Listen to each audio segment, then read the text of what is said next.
I don't know, maybe. I always say we're going to record the pre-show, but like this was like way out in left field. All right, I'm assuming we're recording. So, hello and welcome to the Legends of Tabletop podcast. We're getting ready to jump into DayTrippers. This is session 25 of our campaign. We are on, I forget the name of the planet. We'll get a recap from Todd in a minute. But there are crazy cat people and things that don't quite make sense. It was an interesting episode last time, so I'll let Todd give us a recap and we'll jump in. Oh my. Brought to you by the Anarchists of America. Lovingly. with all the love. With all the love. This is the planet. Their language is very difficult to speak. And so all we have is approximations. It sounds like Chang. And they refer to themselves as Chingsi. But again, that's just sort of the human approximation, the closest you can get, because their language has all these like guttural growls and strange vowel-less combinations of sounds. The human mouth just isn't really good at saying. Your two friends, the first two cat people you've met, the first two Chingsi, are named Carlisle, which kind of sounds like Charlie, so we can go with that. And Rira, which sounds like Rira. So Charlie and Rira. Charlie was the big one. Rira was the small one.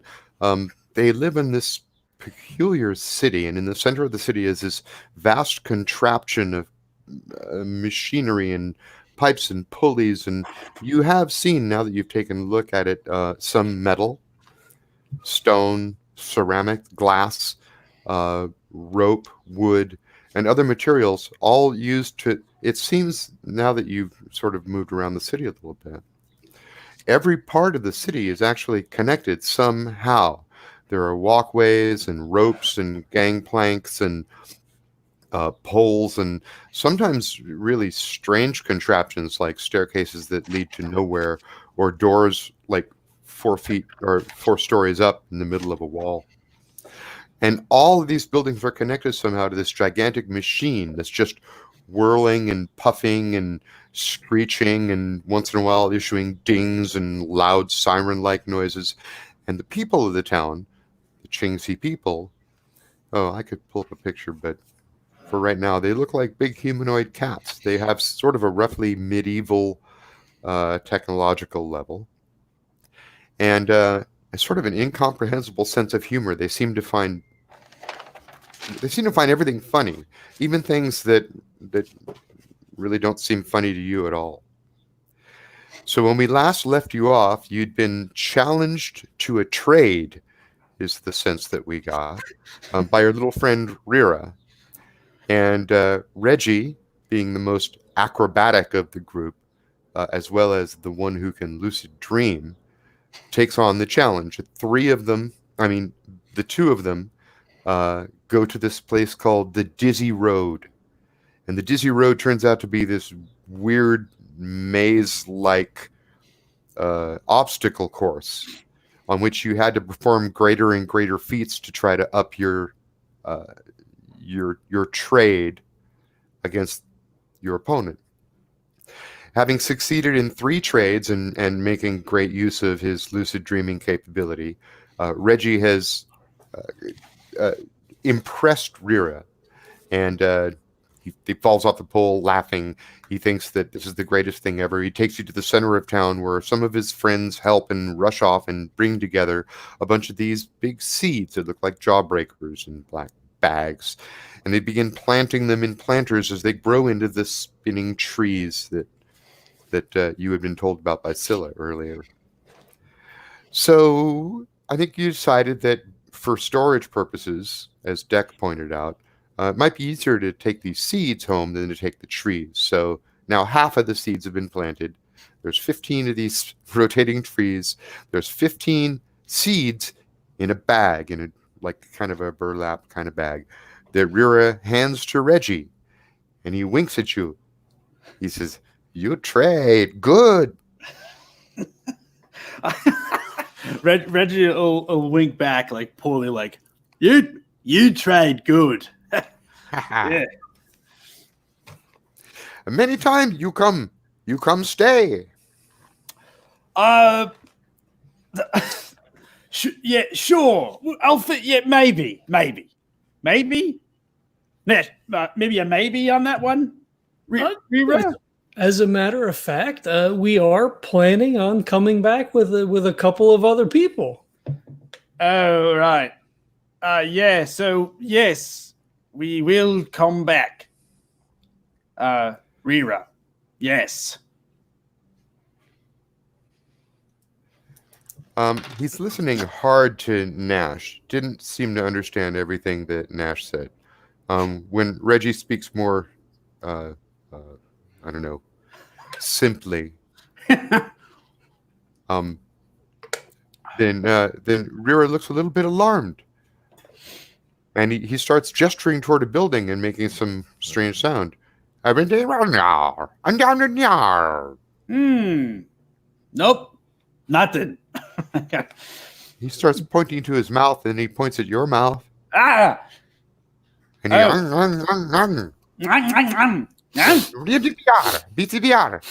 on. Oh, slow. What? I think there's food, Reg. Yeah, no, I know. I want to try to a get the couple word of for the food. children are coming up around him, and they're like tugging on him, and they're saying that same word again. They want to go. Slower. Yeah. What is it? Amam.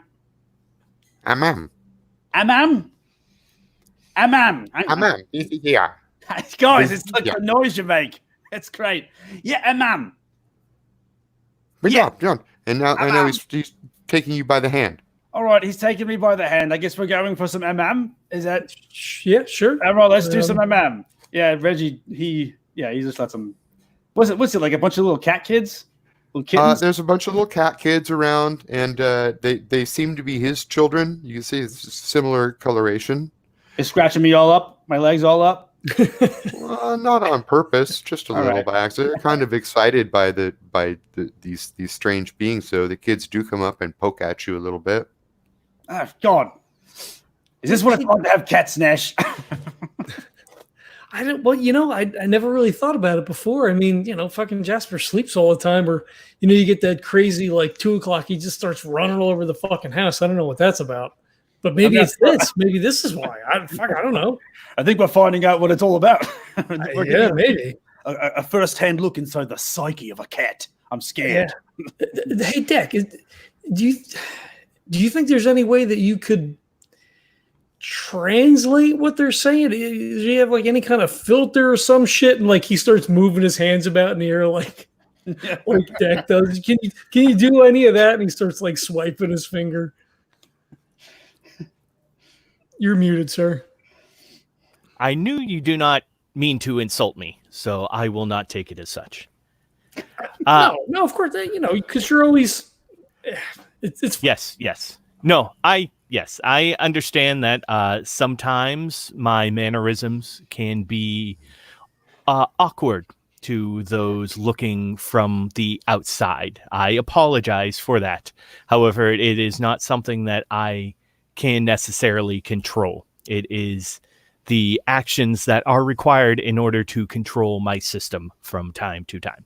No. However, I will attempt to limit my gesticulation if you would like, sir. Nope, you're fine. It's fine. I didn't know how to like translate what I was, because I don't know really what you're doing, because we don't have.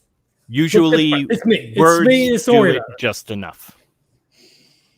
But to your original point, sir, unfortunately, without outside connection to the net, I am not able to develop a program that would be able to translate such a unique language.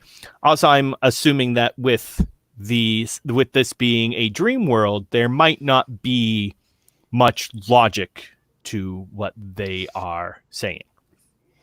That's fair. Very astute of you, Deck. And I should point out that Rira and the children are listening intently as the two of you have this conversation. Deck, I feel I've just heard, like, especially with when Reggie was going like meow meow, and they were just going meow meow back, and it's like, no, I think I'm getting the hang of it. Come on, no, I'm learning. I mean, you were saying before that you felt like they were picking up our language, so maybe if we just continue to talk to them, do you think they would maybe be able to understand us better? Quite possibly. And at that, Rira turns to look at you and says, "I understand. Continue to talk." And Nash is kind of like, did you, Deck? Did you guys heard that, right? Like you? Yes. If you have ever programmed an AI, the way that they learn is by you doing things for them, and they watch. Little by little, they will pick it up, and then they will be able to do things on their own with the prior knowledge they have gained. Oh, like a baby. It's fair to say Exactly. I've never done that, Deck. These creatures seem to be very similar to that.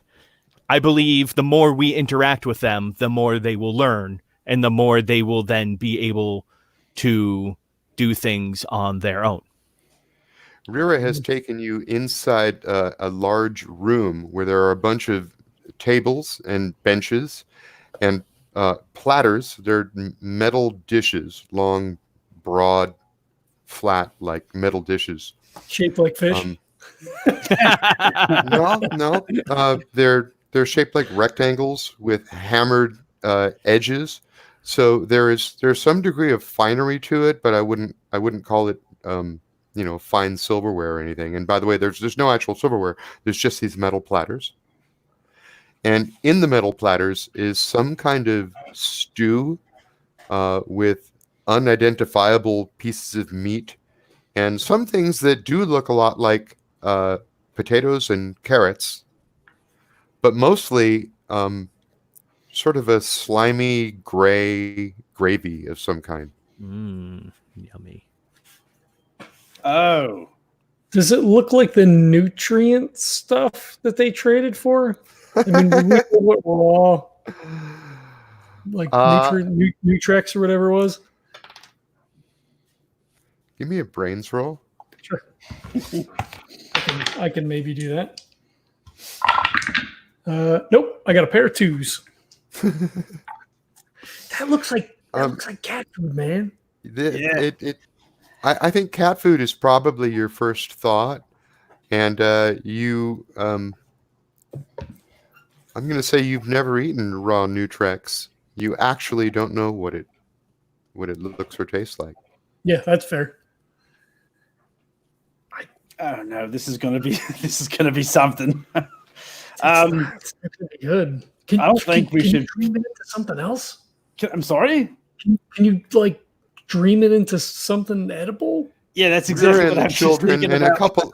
a couple other Chinksy are coming in now. It's time to eat, and some are laying out trays for everyone, and lots of Chinksies are beginning to come indoors on all three walls. There's 3 walls with doors in them.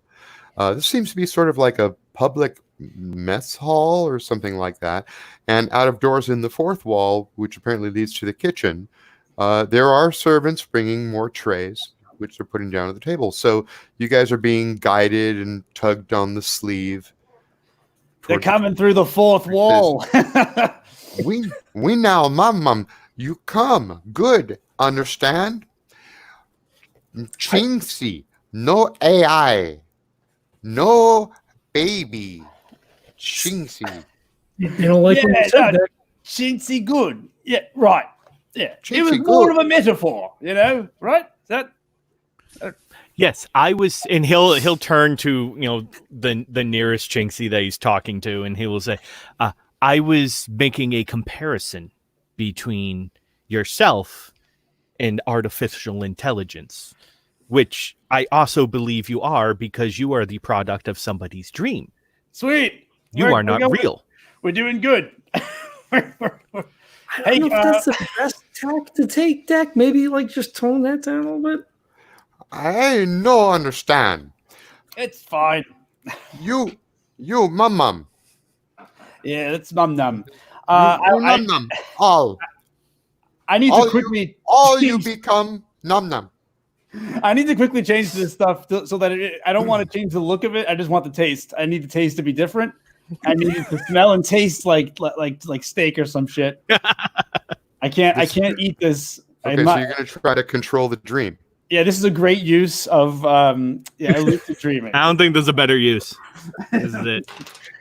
I was torn with the idea of like changing everything to this like huge meal, but then I was like, what if they don't like chicken? You know, like no, this is what they like. We're just gonna change the taste for us. Clearly, you should turn it into tuna. So this is a lucid dream roll. Yeah, it's a lucid dream. dream You roll. need to beat 6. Yeah, because this is a super stable world. Oh God. Okay, this really shouldn't be a problem. Oh my God, my 5 is the highest, +2, so 7. Oh, you beat it by 1. Okay, so you managed to, and it's only for your own plates. Yes. What are you dreaming it tastes like? Steak. Steak's a pretty standard. Everybody loves steak. I mean, John doesn't, but everybody loves steak. Okay, so steak with some sort of my dad.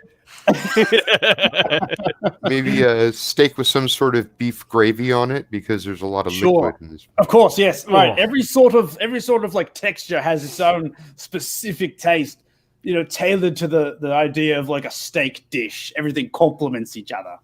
What's that beef lunch that you beef sure that you always used to get in high school? There you go. Well, you know what? That totally works. And I don't know if you told the other guys that you're doing that. I asked them if we could. Yes, that's right. Yeah, that's what I'm going to get. Hold on.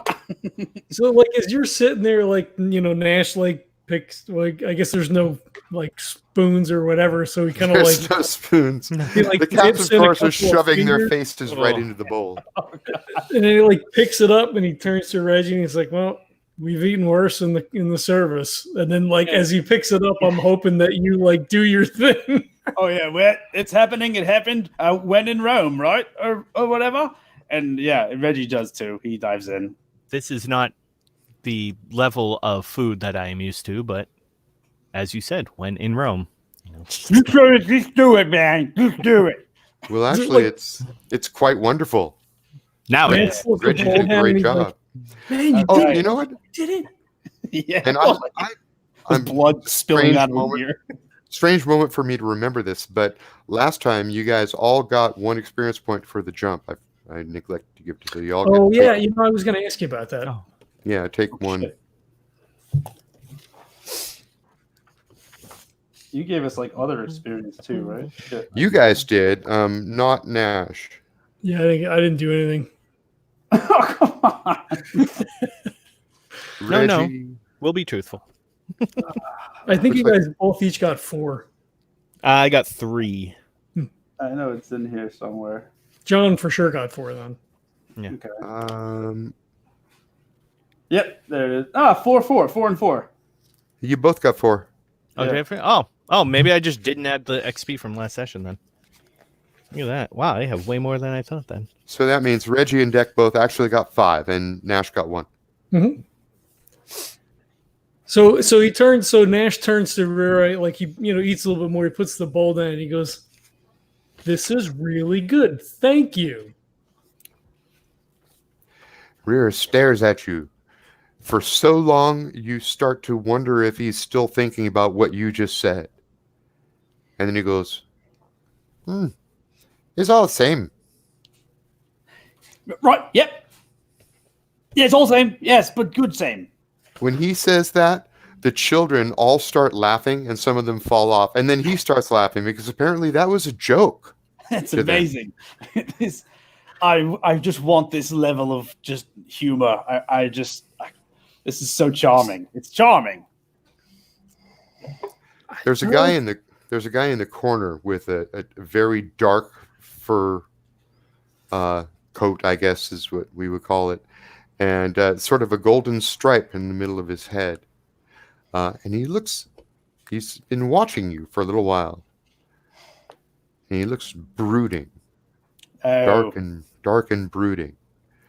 And the reason you notice him is because he just stood up, stood on his table, and then he closes his eyes. He's got his hands, his paws out like this. And he levitates a couple inches off the tabletop. Oh, I've seen enough. I've played enough RPGs to know this is a quest giver. Come on, it's a quest giver. Let's go. He's levitating. Look at him. I don't think the same rules of physics apply here. I mean, you were jumping all over the. Yeah, but you were flying out there, like with the machine, right? The kids, they were flying all over the place. Yeah. If we base the logic of their language development we spread that into the rest of this planet, I think, Mr. Carlisle, they may be learning from you. Uh-oh. So listen, this might be like an evolution situation where they're just going to start getting like really good at this, and we might be in danger with the way that they're like crazily erratic. Can you imagine crazily erratic with lucid dreaming power? Wait, I see what I've done. Okay, so what do we do then? Well, but they don't. I mean, we know it's a dream world, but they don't. I mean, I don't think like this is just their world. Yeah, but I don't think that matters. Now, by the way, Rira and the children are all still listening to you while they're sort of watching him. Yeah. I think he might challenge me to a trade. He's going to beat me. I'm not going to win the second one. I mean, should we talk? I mean, ask Rira who that guy is. Why don't we just ask him? Want to just ask him? I mean, yeah, but we want to get information, right? I mean, you want to just walk up and start talking to the guy if you think he's going to challenge you to a trade? Well, I mean, what's the worst that could happen? Okay, never mind. So let me ask you something about your actions while you're having this conversation. Are you finishing the food on your plate and spreading this conversation out in between eating? Yeah, just kind of casual. Yeah. Or are you ignoring the food on your plate and having a conversation? Nash would continue to eat. Okay. So it sounds like, I don't know, man. I don't know, man. You're probably levitating. Okay. Because they do seem to be very excited about watching you eat. So I'm just... I should probably feel weirder about this. But it's fine. They're just kind of checking it out, right? Just trying to checking it out. I mean, I guess as long as they don't pet us, right? I mean, that would be like a whole weird thing then. Or like a crazy juxtaposition, like flip-flop of roles situation. Like, we're the pets now, you know? Suddenly from the corner of the room where the guy's levitating off the table comes this hideous screeching noise. It's him. Like the nastiest male cat trying to face off against a territorial invader on the edge of its, territory. Scratchy and loud, and everybody stops what they're doing and watches the guy. Rira actually points to make sure that you guys are watching him. Yeah, this is Inception deal. And then he starts talking. His eyes are still closed. He's still floating like 2 inches above the edge of the table. And he starts talking. You can't understand a word he's saying. He's talking in their language. That's my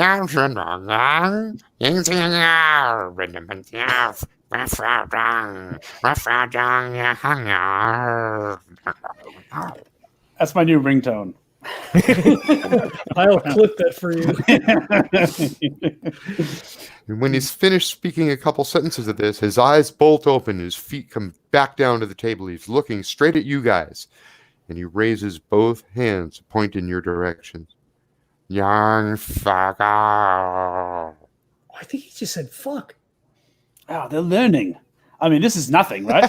I mean, I don't know so one of a few things could happen here. We're just going to get into a fight and have to fight our way out, or we're just going to leave right now. Because I'm more interested in trying to blow this shit up, you know? Is there any way to, so we've been on this planet for a little bit.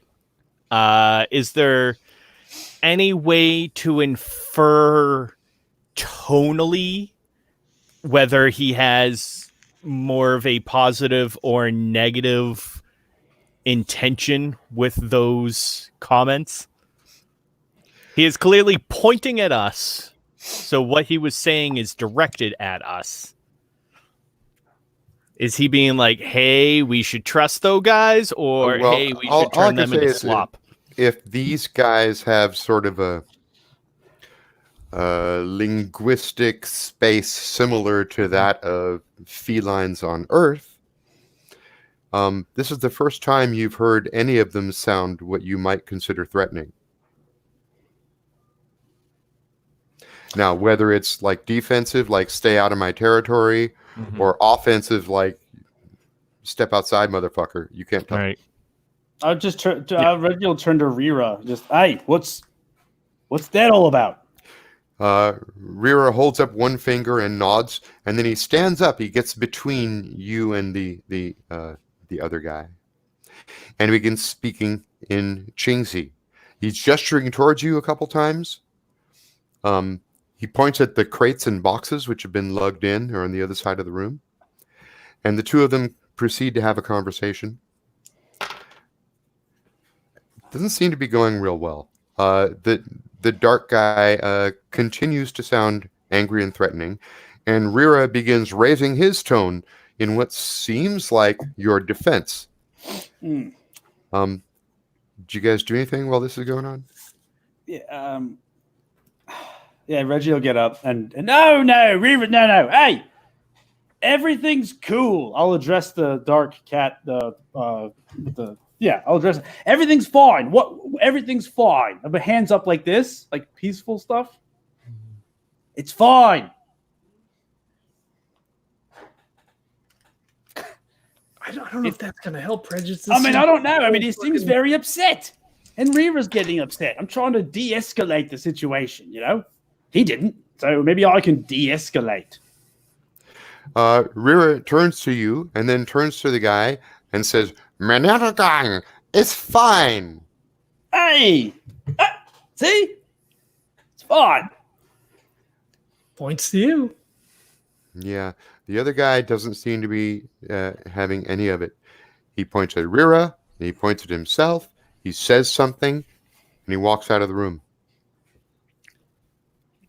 Rira, what is that all about? Is he angry at us? Oh, he think you bad baby. Did he say why? Bad baby, now I must fight. Oh, come on, Rira. No. Don't do it. You fight? Well, I'll fight him. Oh, okay. You fight. Hold on, wait a minute. Yeah, I mean, like, but what do you mean fight? Is this another one of those, like, trade? You then fight. Reggie's getting pushed up. Is this another one of those trade things where, like, I jump up and down? Rira seemed to be, like, taking it in stride that he was going to have to fight this guy, but as soon as you suggested that you would do it, now he seems really relieved. He seems like, oh, yeah, let's go do this. You fight. Come on. We can't let Rira, like, fight our battles for us, so fine. Yeah, and the children are tugging at you, too. You fight. Hey, just don't scratch me. I might need my legs. I'm just going to stay away from the meats. You fight. Meat good, yes? Reg, just, like, try not to hurt the guy, right? Like, we don't even know what the fuck is going on. I don't know what you ever fought a cat? I'm probably fucked. Are you letting them? They want to tug you by the clothing outside. Yeah, I'm not fighting them. I'll go. I kind of. Okay. Just Any don't other let guys? jackrabbit you. Are you jackrabbit? Oh yeah, that's a good point. Is everybody going? Yeah. I'll follow. If he bites and grabs, watch those back feet. That's all I'm saying. I'm stewing up some shit in the back of my mind. This might get ugly. I don't know. We'll see. We'll see to what level he brings it. Okay. So he pulls you outside, and the guy has taken off his garments. He's now standing there naked, and he's on all fours. He's got his tail sort of flicking back and forth. The tip of his tail is flicking like some sort of metronome. I know that move. And, yeah, it's just some sort of battle pose. He's trying to impress you, bro. He's flexing. Hey, Reg. Can you make yourself look like a fucking cat? Yeah, I was sort of thinking like a dog. Well, I mean, all right. Like a rotty. I mean, that could work too. I mean, I've never tried something like this before. If this works, it's gonna be fun. I don't know what the fuck's gonna happen. John, Nash sounded kind of disappointed. Was that secretly a furry thing for him? Like, wait a minute, can you make yourself look like a cat? Listen, honestly, like I'd hate to like walk into his house one day and see like a robot with my face on it, you know, with, like, whiskers drawn and a tail. and a tail. That would be. Yeah, I'm picturing like a cat person, like from the movie Cats, but with Susie's face. Oh,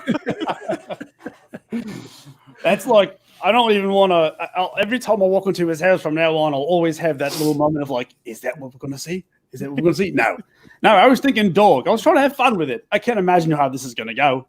Rira has run over to talk to the other guy. Yep. And he comes back and he says, Achamla, he challenge to death. What are you, some kind of like ringmaster? You die. He points to the other two men. You, go. Go, gone, bad baby. Hey, remind me again, if we die in the dream world, do we die in real life? He holds up one finger. He points at the other fellow. Achanra die. You king. Nope. I'm in fine. You Rich. King Chincy. I don't want King Chincy, though. Is this No. Achamra? Yep. Achamra. Jamra. Oh, he's the Die. king. Yeah. You King Chincy. Hey, can you imagine if I become King Chincy? What the fuck's that going to be about? I Yes, changed my you're ass right, yes. to werewolf. Look. He can't. he points at it. He bad. He say you bad. Okay, I mean, we can just leave. Hey, Reroll, you just tell him we want to leave anyway. We'll just kind of go. The children are like snickering at this. They think this is funny. Oh, it's not going to be funny. It's not going to be funny. So listen, Reroll. Hey, listen, Reroll. We'll leave. We'll just take our shit and go. Does that like help in this in any way, or is this some sort of like machismo thing? No. I understand. You understand. Good baby. Good baby, yeah. Rira like you. Yeah, Reggie like Rira. You fight a camera die. You King Chincy. Okay, Yeah. but listen. You want me to be a Chintzy king? I don't think so. Yes, King Chincy, come. God. Hey, Nash, I guess Wait. Yeah, look, what? Look. We can't. Look, Rira. Just give us a second here. We can't. We can't kill. I don't know if he's a good guy, bad guy, whatever. We can't kill that guy. I mean, I do agree. I don't plan on actually like killing him. I just kind of want to like make him submit, you know, sort of like a blood sport thing. Like say it, you know, say it. Remember that? may I interject a point?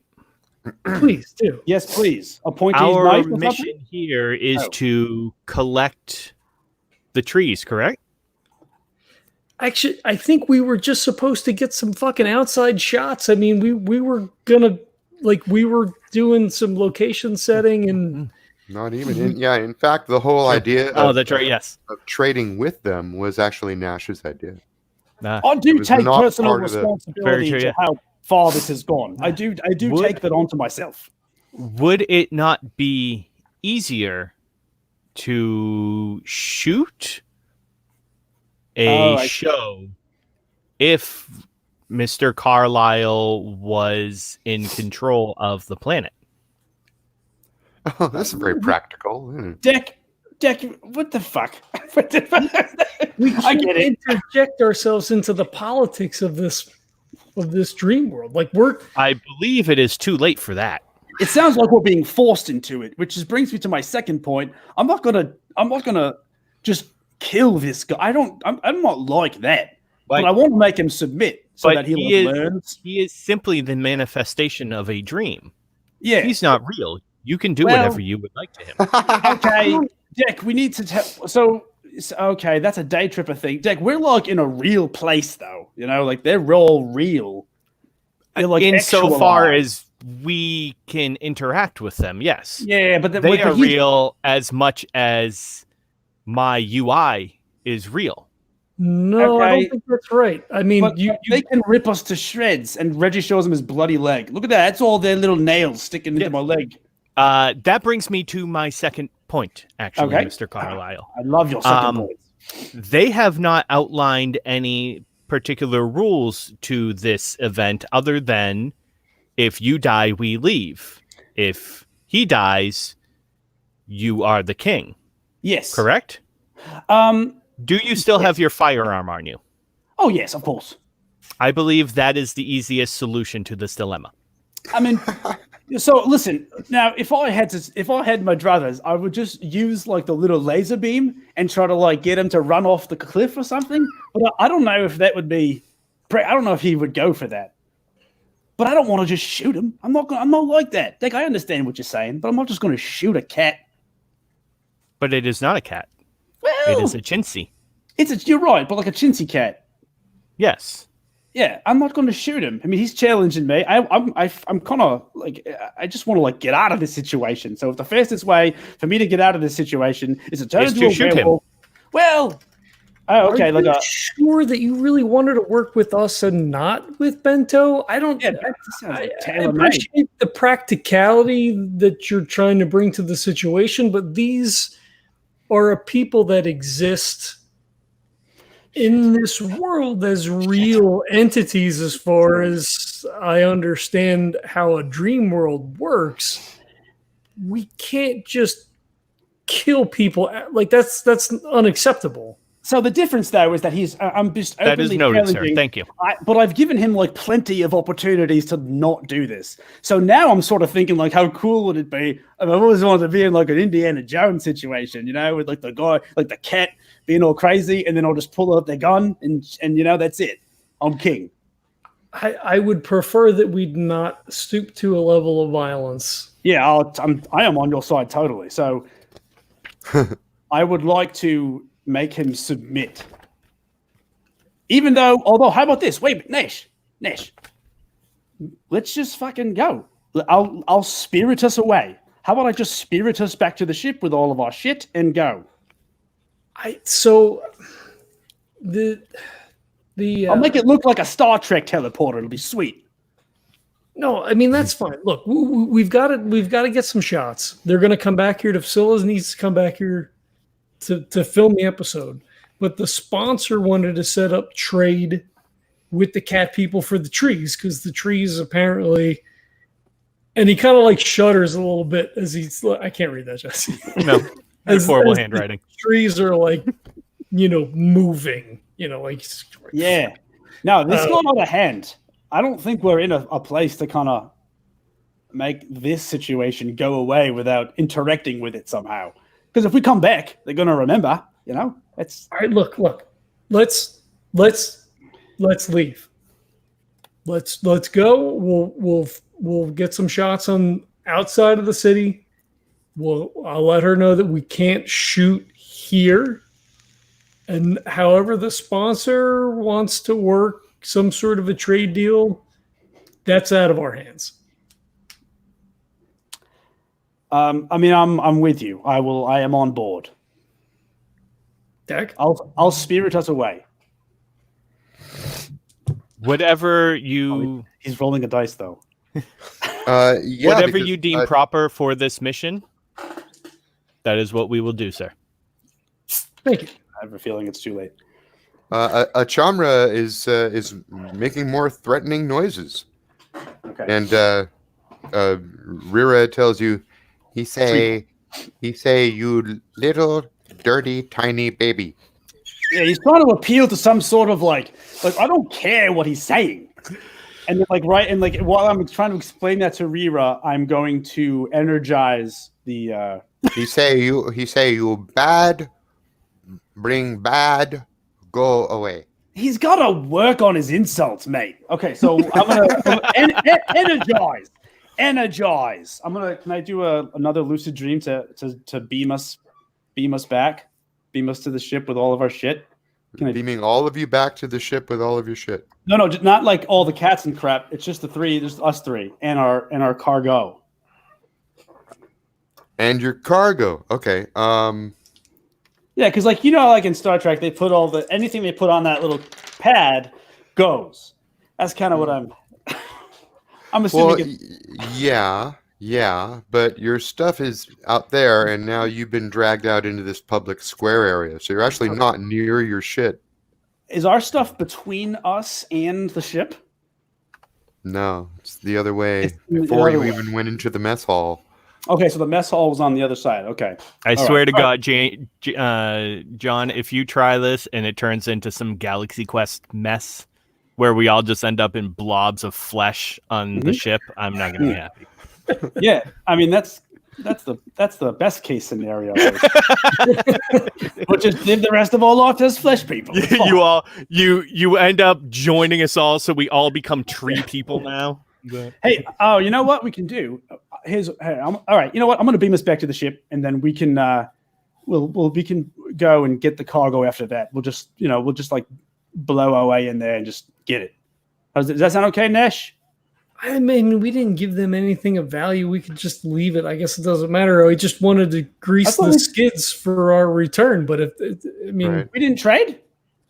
We did. We gave them the cat balls and the jewels and the. But that's nothing.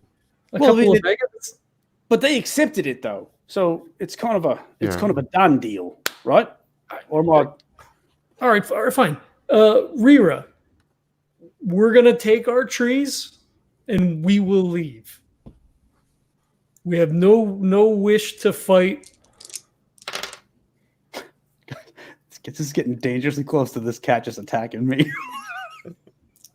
I feel like it's already too late. He gets up, he stretches a little bit, and he gets back down and he puts his ass back up again.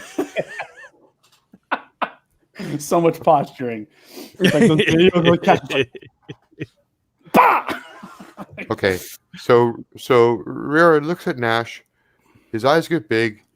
He looks at Reggie. Oh, no more trade. Now, Rira, die! And he puts out his claws, and he puts his claws to his own neck. No! Stop! I grab his paw. He'd pull it away from his neck. You grab him? Are you fucking kidding me? Rira, no! As soon as you grab him, the children fall down to the floor laughing. And Rira looks at you, a tear streams out of his eyes, and he begins laughing. He's like, "You so stupid!" And then the guy over there, Amchara, he's laughing too.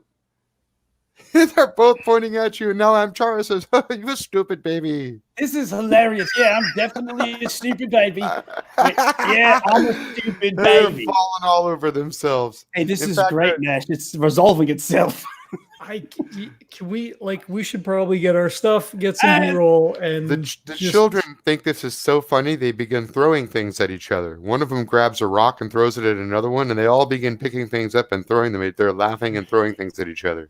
Are there any parents here? I feel like this is probably as good a time as any to just get going. Yeah, what do you think? Let's go. Should we we'll get our shit, and we'll just kind of be like, just keep calling me a stupid baby. Maybe if you yell, "Reggie, you're such a stupid baby," they'll just keep laughing. Maybe everybody will just lose their shit laughing. Actually, they are, and Amchara and Rira have now joined in. They're all grabbing dirt clods and little bits of garbage, and they're throwing them at each other, and they're all laughing. Them and the children. One of the children picks up a torch that was hanging on the side of the wall and throws it at Rira, and Rira ducks, and the torch hits a pile of garbage, which goes up in flame, and they all just keep laughing. So it's time. we should probably just go. Listen, okay, you know what? We don't need to say anything. They're fine. and I mean Reggie starts moving towards the opposite, the way away to the stuff. Yeah. To the away to the stuff. I'm glad we could resolve this peacefully. Stupid baby. So you're heading toward the ship or toward your Headed back towards trees? the mess hall to grab the. I'm assuming the stuff, trees were the mess hall. We were going to head over there. on the other side of it. So you go through the mess hall, out the other side, grab your shit, and then back through the mess hall to the ship? Probably. If that's the way it takes us. Yeah. Or you could go the long way around the block. Probably the long way. Hey guys, what do you think about the scenic route? What do you think about that? Sure. Yeah, that's yep. The scenic route it is. Oh, wait a Okay, second. now, Okay, yeah. logistically speaking, there's one bag with 15 jawbreakers in it. Fine, that's easy enough to carry. But there's also 15 trees that are all 1.5 feet high, and they're in pots that are about 1 foot cubed. I summon the Tensor's floating disc You want to try something like that? from D&D. Yeah, you want to try something like that? I saw this one time. I'd like to. Yes, I'm feeling pretty good. Don't. All right. You need to beat 7. Oh, that's fantastic! I love it. This is not happening. Shit. Let me get this ready because Little pony dice. In case I do get this, I just want this to be on the record here. The live play. Yeah, right. I don't want to hear about, Oh God, 6. I didn't get it. You did. You got an 8. You have What? a plus 6 2, plus right? 2. No, I had 2 4s and 2 2s. Okay. So I'm sorry. I was adding in my lucid dream. Gotcha. So it's a 6 total. Ah, shit. Okay, that's a no, but what does happen? You summon it and it goes away halfway back to the ship. These are pretty Instead, rare. you summon get a flump. I can't remember the last time you rolled a no, but that's when you missed by 1. Yeah. So I think so. There's a grill. You know what? How about this? Wait. Okay. You tell me. So it happens. We load the stuff on, but instead of it following us, it just shoots back towards the crowd. Like it goes through. We were going to go the long way, but it instead goes back through the crowd. Okay, so it goes the shortest route. It does shortest route, and then it's screwing. So Okay, I mean, so basically you thought I'm I'm gonna make this thing, and as soon as we get all 15 trees on it, it's gonna head back for the ship. But you weren't specific enough, and so it goes the closest possible route. It goes straight back to the ship. Yeah, and that's all what right. happened. And so off it goes. And you guys are probably shocked for a second. Now what? Shit. Sorry, that's probably my bad. Maybe shortest route then. Shortest route. Well, I mean, we can still walk around. I mean, it was moving. We totally can. I have no idea. I have no idea what's happening with this thing now. Did it go to the ship? Well, yeah, it's going to go right to the ship because I didn't specify. It's a thing that's inside of here. I'm still working on it. Okay, I'm sorry. Yeah, it's going right to the ship. That's fine. You know what? Let's just take the long way because God knows if it knocks somebody over, they're going to be throwing shit at us. Oh God. Okay. All right. I mean, I like it. We're going to lose. We've already lost sight of it. We know where it's going. We just don't know what's going to happen when it gets to the crowd of people or cat people. Let's just assume that it's at the ship then. All right. I'm game. Let's go. Sorry, that's my bad. No, So that's fine. Are you going through The long way around to the ship. or the long way? You're going the long way around. Yep. Okay. Long way around. Well, it's a few minutes later when you've gone around the block and then around the next block and headed out where you get a glimpse down the street several blocks now. You've gone up and around, so you're looking back in from the west side of the city. And you see that they're all still playing in the street there. It's kind of hard to make out exact figures anymore, but it looks like some more people have joined in. And the whole side of the building where that trash fire had started, the whole side of the building is up in flames. Nobody's paying any attention to it at all. I feel like we should help, but you know what? We're gonna go to the ship. We're gonna get some B-roll, and we're gonna go back. Something tells me this isn't the first time something like this has happened here. That's what I'm thinking. I feel like they're perfectly well equipped. Can you imagine coming back here though and just finding a bunch of like burnt cats? That'd be something. Don't mean to sour the mood, but I'm sure it's probably fine. Couldn't have said it better myself.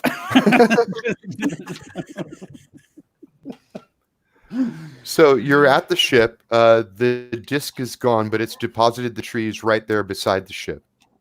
Okay. I mean, okay, that worked out. I think we're fine. That's good. I mean, that's something. That's a positive. Is everything in order? Let's just make sure everything's in order. Yeah, well, here's the thing. The door is actually on the other side, so you guys have to pick up a couple trees and walk around the other side of the bago.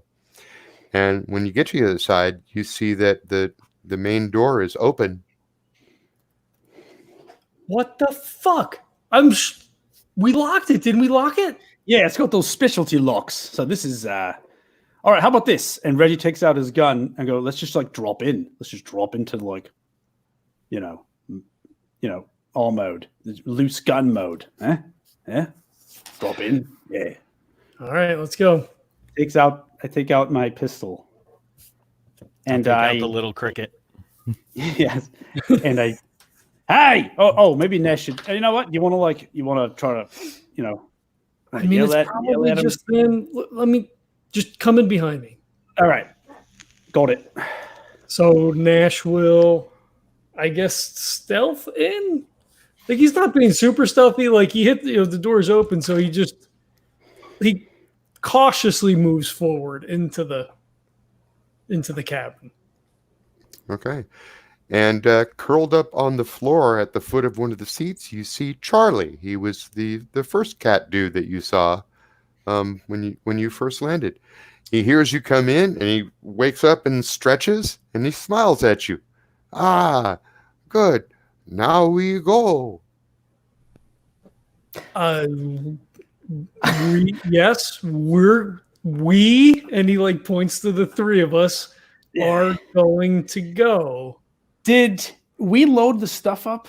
Did we do that first? No, no. You're carrying trees. You have trees in your arms right now. As we're going in.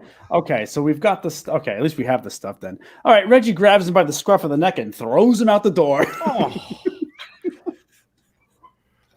Do I do that? Yeah, well, wait, hold on. This is the big. He's the big one. Okay, then never mind. No, that's stupid. I thought it was like I was going full like it's a stupid little cat. No, this is a person. Okay, all right. Press on. Sorry, Charlie. Yeah, we can't take you back with us. Oh, Charlie must see. Charlie must see for trade to trade. Charlie make big trade. Charlie make. Wait. And he begins focusing. He's pointing like on the floor in front of him. Wait. He sits there for like a whole fucking minute. This is untenable.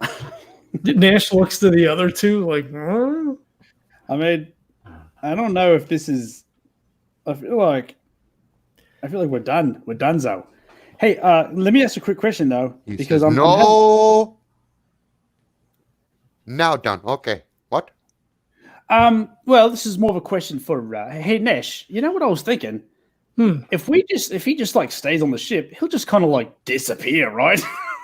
Once we go back, or is that not how this works? I think I'm a little bit fuzzy on that. No. You see my home, I see you home. Yeah, you're not going to see our home though, Charlie. I'm so sorry to break this to you, but you've got to get off. I stay on. I see home. Say hi to all babies. So listen, this stupid baby, okay, is telling you've got to get off. No, you know. Yeah. No, they just said it back in the town. You should go ask them about it. I'm a stupid baby. Yeah. Okay. That's okay. You know, some babies are stupid. I mean, it hurt a little bit, but I think I'm over it already. So, I mean, I think maybe I you should understand. just go. You should go. That's best for everyone. But for big trade, you wish. Yeah. So you see my home, I see you home. Then big trade. Right. That isn't happening now. See, we need to. We're going to come back, assuming all of this goes well, Charlie. Oh, you come back. Yeah. Oh, okay. Then you take Charlie. Charlie say hi. Then you come back. Charlie come back. No. We go for a little bit. God. I see you home. I see you home. Yeah, I don't. Say hi, big trade. Say hi, big trade. All right. Hold on, Charlie.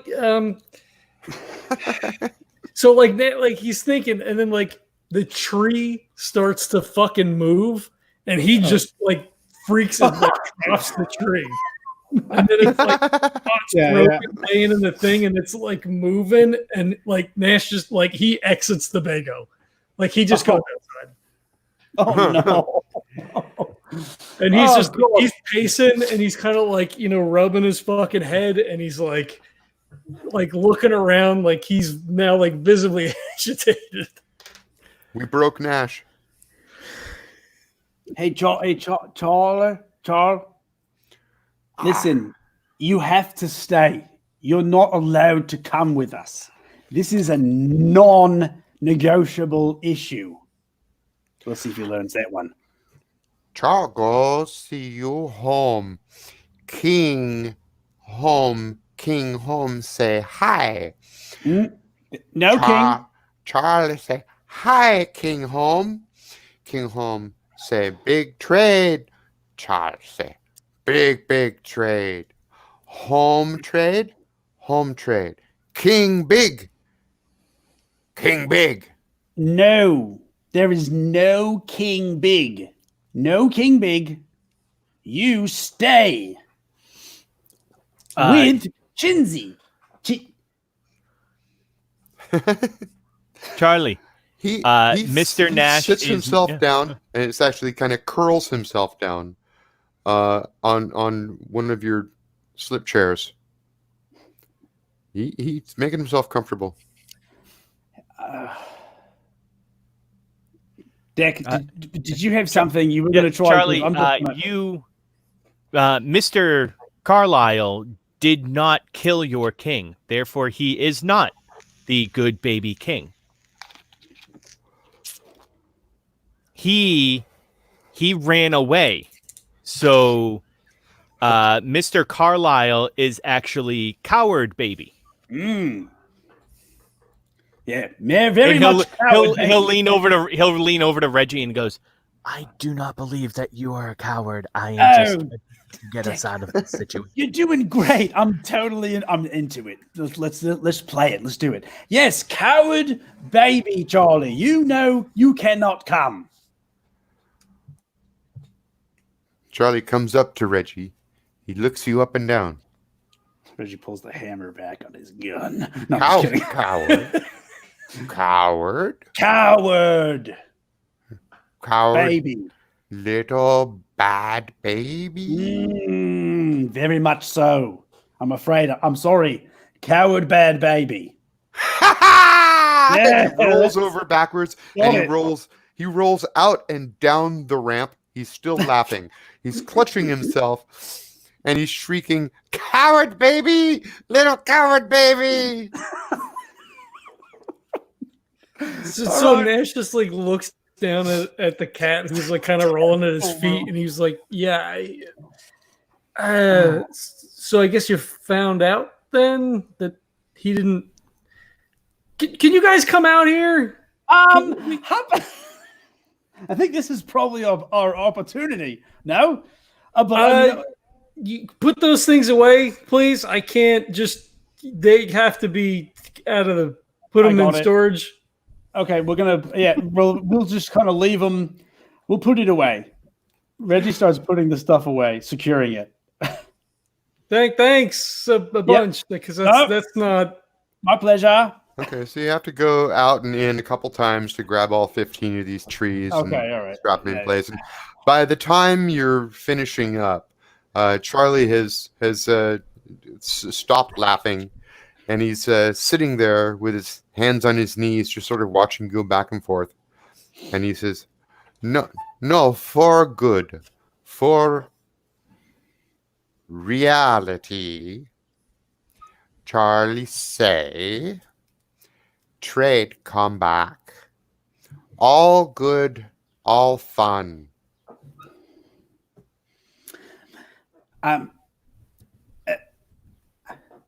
Yes. He smiles. All fun. All fun. Sure. Yes. Okay. Well, and he stands up and he pulls something out of his pocket, and it's like it goes up, and then a balloon forms at the top of it, and it lifts him up off the ground and begins taking him back to the city. This is fucked. This whole thing is fucked. Guys. I cannot disagree with that, Mr. Carlisle. Can we get some B-roll on that shit, please? Oh, absolutely. Yeah. Well, the drone is around. Right? He's actually watching. Oh yeah. Okay. Oh yeah. I have Thank you. Hawk following. So like Charlie is going up and Hawk is going up with it. This is just. I don't want to come back here, Reg. I know we have to. I can't. This is. I don't know. I'm sort of with you. Like we can't. All right. Well, did you secured the I locked it all. I locked it all down with the straps. You know how we secure things. I did it. Thank you. I appreciate that. Look, we're gonna Deck. If you can bring the drone back. Yes, sir. I know. Look, let's do a low flyover. Let's see if we can find something interesting. A lake, a mountain, something. We just need to scout a couple of locations, see what she likes. We'll hopefully just go there. We'll explain what we can, I guess, of this situation. I mean, maybe we leave the cat people out of it, though. I hope so. That's How are you going to leave the cat people? I feel like, well, maybe we just kind of like they were cool. They gave us our shit and we left. I feel like a producer. They're like 85% of the footage that Deck has taken so far. I like the idea of like I was explaining it like, and Reggie just they were fine, and then all the footage just starts playing, and they're fine. And then the very first thing, the very first footage they see is of the center, and like Reggie teleporting and the cat jumping around. What the? All of a sudden, that's the show. Yeah, it'll be fine, Nash. I'm sure that your jet-setting girlfriend has no interest in meeting the cat people. Oh, absolutely not. No. He's going to have to think of a way around it. We have to be persuasive. We have to be persuasive. Look, we've got to come up with a good plan. We've got to when I say we, I guess it's me, right? I guess. Fuck. Yeah, definitely. No, but I was willing to let that go because I felt like it was a good moment. But yeah, no, I mean, I would. It's you, baby. All right. Okay. By the way, I'm imagining you guys are just like sitting on the deck, having this conversation. You're not really ready to go. The door might even still be open. I'd like to believe I was spooling shit up. Okay. Yeah, we could be making the preparations to get atmospheric and get up in the air. Then whoever's standing closest to a window or door hears the sound of rain and looks up. You don't feel any rain. Oh, it's raining over the city right now, and that's putting the fire out. Hey, this is. I mean, it's convenient, I guess. I mean that's great. I mean, someone's doing it. I feel like we're in. You know what? This is fucking straight. How long has it been since we've been in a dream world? Well, Oh, it's been a while, and Baby I've head? been happy with that. Don't. if you don't count the I mean, not that. I didn't say it. Maybe I don't. Fuck. I don't know. Shut up, Well- Reggie. You stupid. Jesse knows about the rat planet that we were on. Or Rhett was at a Dream World as well. Yeah, that was the Yeah, piss. that was the No, Dream that wasn't World. piss That was wave, but Piss that was Wave. when. Yeah, that was piss wave. Yeah, that's Piss Wave. that Yeah, was yeah. Pisswave. That was the last. Well, that was the last dream planet I personally am aware of you being on. I don't know if one has happened in between what has released and what you played. That But was yeah, actually that was before they worked for Dark Matter.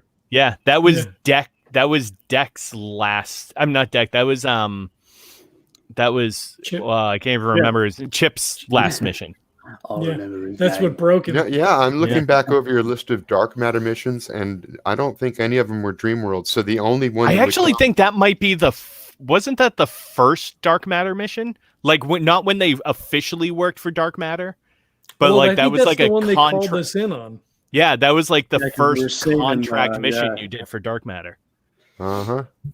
Okay, so Yeah, but they 'cause weren't needed some they money. weren't employees. They were sort of outsourced Yeah. at that point. Because this was a strange experience, and it's just even stranger now. So I think So it's been a Cool. little over a year for you guys. You've been Okay, to well- 1, 2, 3, 4, 5, 6, 7 planets. If I count the ones you went back to twice as 2 in the last year, and none of them have been Dream Worlds. all You've been things to the- considered, You've been to the Cal though, so that's Yeah. the dreamiest it can get. yeah, that's okay. All things considered, I think fine. I think everything's fine. Are you gonna pilot this ship back home? Yeah, I'm getting Well, out we're of here. gonna do some B-roll first, right? So we want to scout some locations because that's really what you wanted us to do in the first place. Yeah. right. We need to get a lot of footage of some beautiful locations, just like an overabundance, so that the most of the footage is beautiful locations. Yeah, maybe we edit the other stuff out. I mean, they know that it's here, so maybe we leave in a little bit, but we definitely cut out the stuff that's got Reggie manipulating the world because that's going to be Yeah. hard to explain. And Cut out the stuff. Just leave the stuff where they're laughing at me being a stupid baby, and then I'll be like, well, we can't go back there. I don't know how TV works. I don't want to know. Would that be bad or good for some asshole I don't know. producer? Oh, God. I think she's going to want to talk to him either way. Okay. Well, All right, look, that's a tomorrow problem. Well, let's get some footage and then get the fuck out of here. it's a future Nash problem. Yeah, thanks, Reg. That's my pleasure as always. Okay, so it's not a problem. And we're just gonna have Reggie make a piloting roll to make sure he doesn't completely blow up. Beat a 3. Piloting airspace. That wouldn't be. Is that psych? That's not psych. It's Grace, right? Grace. No, it's Grace. Yeah. So, I got a 6 on that one. So 8. Oh, okay. So that's a yes and. What's the and? Yes, and we run out of film, and we have to tape over all the cat people stuff. No, why is the end like we find just like the best location to shoot I like an it. off-world? Like there's a fucking Oh, beautiful field coming down a hill with like a glade in the background, and there's like a little Waterfall. fucking lake There is a waterfall. Yeah. waterfall. yeah. bluest water. Ooh, it's so clear. You can see to the bottom. Pure. There's no, Oh my God! Let's go there Unspoiled. now. Okay, and the best thing about this area, from your standpoint, is that on the opposite side of a mountain range from the Cat People city. But by the way, while flying around, 100 square miles or whatever, you do see other settlements, some small, some big. There are other cities here, towns, cities, different sizes. The Cat People do scatter across the planet's surface. Okay. Oh, okay. Are there any fires? any open fires? Localized rain Localized rain? No, although as you fly past one of their cities, you notice big yellow floating spheres, like the size of a house, just floating above the city like small copies of the sun, radiating yellow light like small suns floating there. Well, that's something. Are there like more than one per city, or is it like just one? No, it's just this one city that's got 4 of these Whoa. floating things overhead. And it looks like it's always daytime there. It's like 30 days of day because of the. Never mind. Well, they sleep all fucking day anyway, probably, right? I mean, That's true. Oh, maybe they're all sleeping. That's right. It's just a sleepy town. all right, well, look, we don't need to worry about that, but duly noted that there's other cities, and let's try not to land near those when we come in, because God knows they may have a whole different thing going on. Well, we did find the perfect spot not to be rivaled by any other spot and any other place on this particular realm. All right. What kind of access would Deck have to the footage that's already been recorded? I think Jack gave you access to the drone, right? So whatever you want. Yeah. In that case, as we're flying around gathering B-roll, I will take Commander Nash's point, and I will be reviewing the footage and deleting every single piece of footage that contains Reggie in it. Well, anything that shows him, well, maybe you go above and beyond. Nope. Maybe that's probably, Yep. Okay, fair. To me, and it's not smooth either. It's like they're like really hard cuts. So like the footage just jumps to a new section every time. Reggie being like, "Listen, don't worry, I'm just gonna." Like the camera is zeroing in on Rira, who's standing on a moving platform, and he shouts "trade" at someone, and the camera turns and then cut. Exactly. Yep. And then it's like all of a sudden panning back to Rira. It is what it is, man. So I guess Nash will discover that when they get back, because he was going to go through and edit the film. Oh, yes, please. I love that. All right. Oh, my God. Reggie, we need a slip dynamics roll out of you. I will do the thing. 5, 6, 7. 7 total. That is beautiful, and you are back on Earth. Yay. I just want to be sure you don't see any cat people outside. Do you? It's fine. Let's go.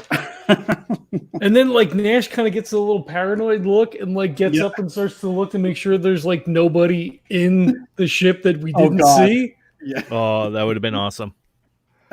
There's nobody in the ship that you didn't see. And when you step out, you notice it's pretty busy on the floor. There are, in fact, 4 large no-decks ships that have apparently just received shipments. So there's a couple large trucks and some hovering weight-bearing platforms. They're being guided by robots. You sort of have to stay out of their way. They're big lumbering things that carry like a ton of weight at a time. And they're loading up for one of those places Nodex ships out to on a regular basis. Well, I guess they're taking up the whole west side of Diaspora Ranch right now. Maybe they're gearing up for the return trip. He's mobilizing something. Yeah, so as they're walking, like I'm assuming there's a guy like with the controller, like driving the automated things or whatever, and he's like, "Hey, where you guys headed off to?" Oh, this is one of our regular trips. We like to go out to the Mickey Mouse planet once in a while, and we bring them all sorts of stupid crap from Earth. what we get back is footage that we can't be sued for. Oh God. Fair enough. Oh God. All right. Well, good luck. Hey, you too, man. And he obviously doesn't give a fuck and goes back to his routine. Who are you, fucking random asshole? Wonderful. That's who it's gonna be sponsoring the. It's fine. It's probably fine. Everything is fine. These guys, they all look fine. the same. They all look the same. They all have shades on and brown one-piece uniforms. So Nash starts looking jumpsuits. around for like someone who's not working with them because he's not touching the fucking trees. So, if you want to roll something, they find somebody. He's like, yeah, they go in spot 14. There's 15. Well, trees on there. there's nobody here who'll do that for you. You're a private enterprise. But if you want to find someone who looks like they're not busy and give them some money, Yeah, you probably that's what do he that. does. He's not doing it. You just like you walk into the break room and there are a couple techies sitting around and you go, hey, I got some money for anybody who wants to help me unload this thing. Mm-hmm. Nice. Yep. Okay. No problem. There's a mega in it for anybody who wants to grab them. Just put them in a storage spot. Just a whole that's like $90,000, isn't it? Something like that. It doesn't matter. Nash is like, I Man's know. got his PDA up. He's ready to go. It's like dollar bills. Who wants to make an easy honey just for 5 minutes worth of work?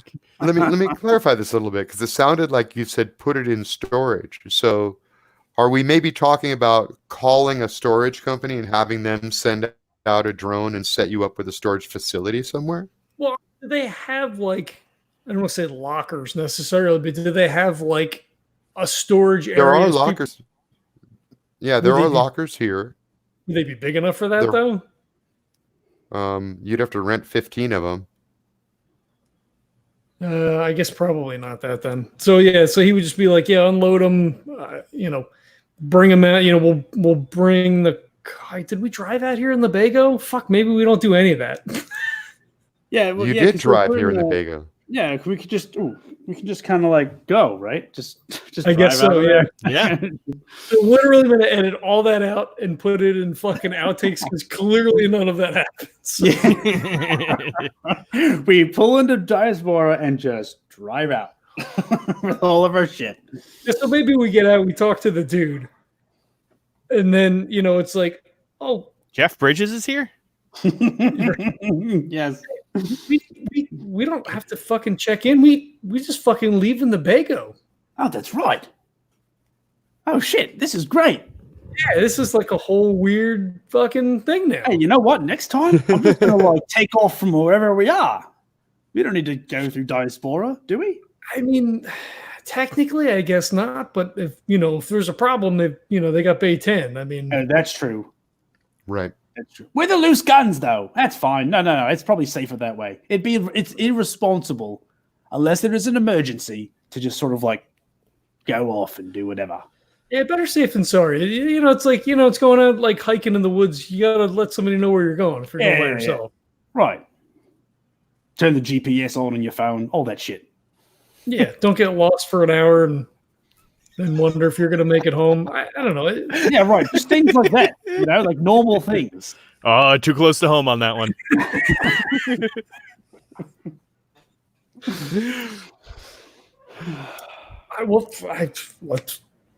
Let's get the fuck out of here then. Couldn't have said it better myself. And Reggie floored. Oh, do you want? Wait, hold on. Do you want to drive? This is your thing now. You can drive now, right? Yeah, that's fine. Okay. That's fine. Yeah, that's fine. Reggie gets up and gets. We get back in the Bago.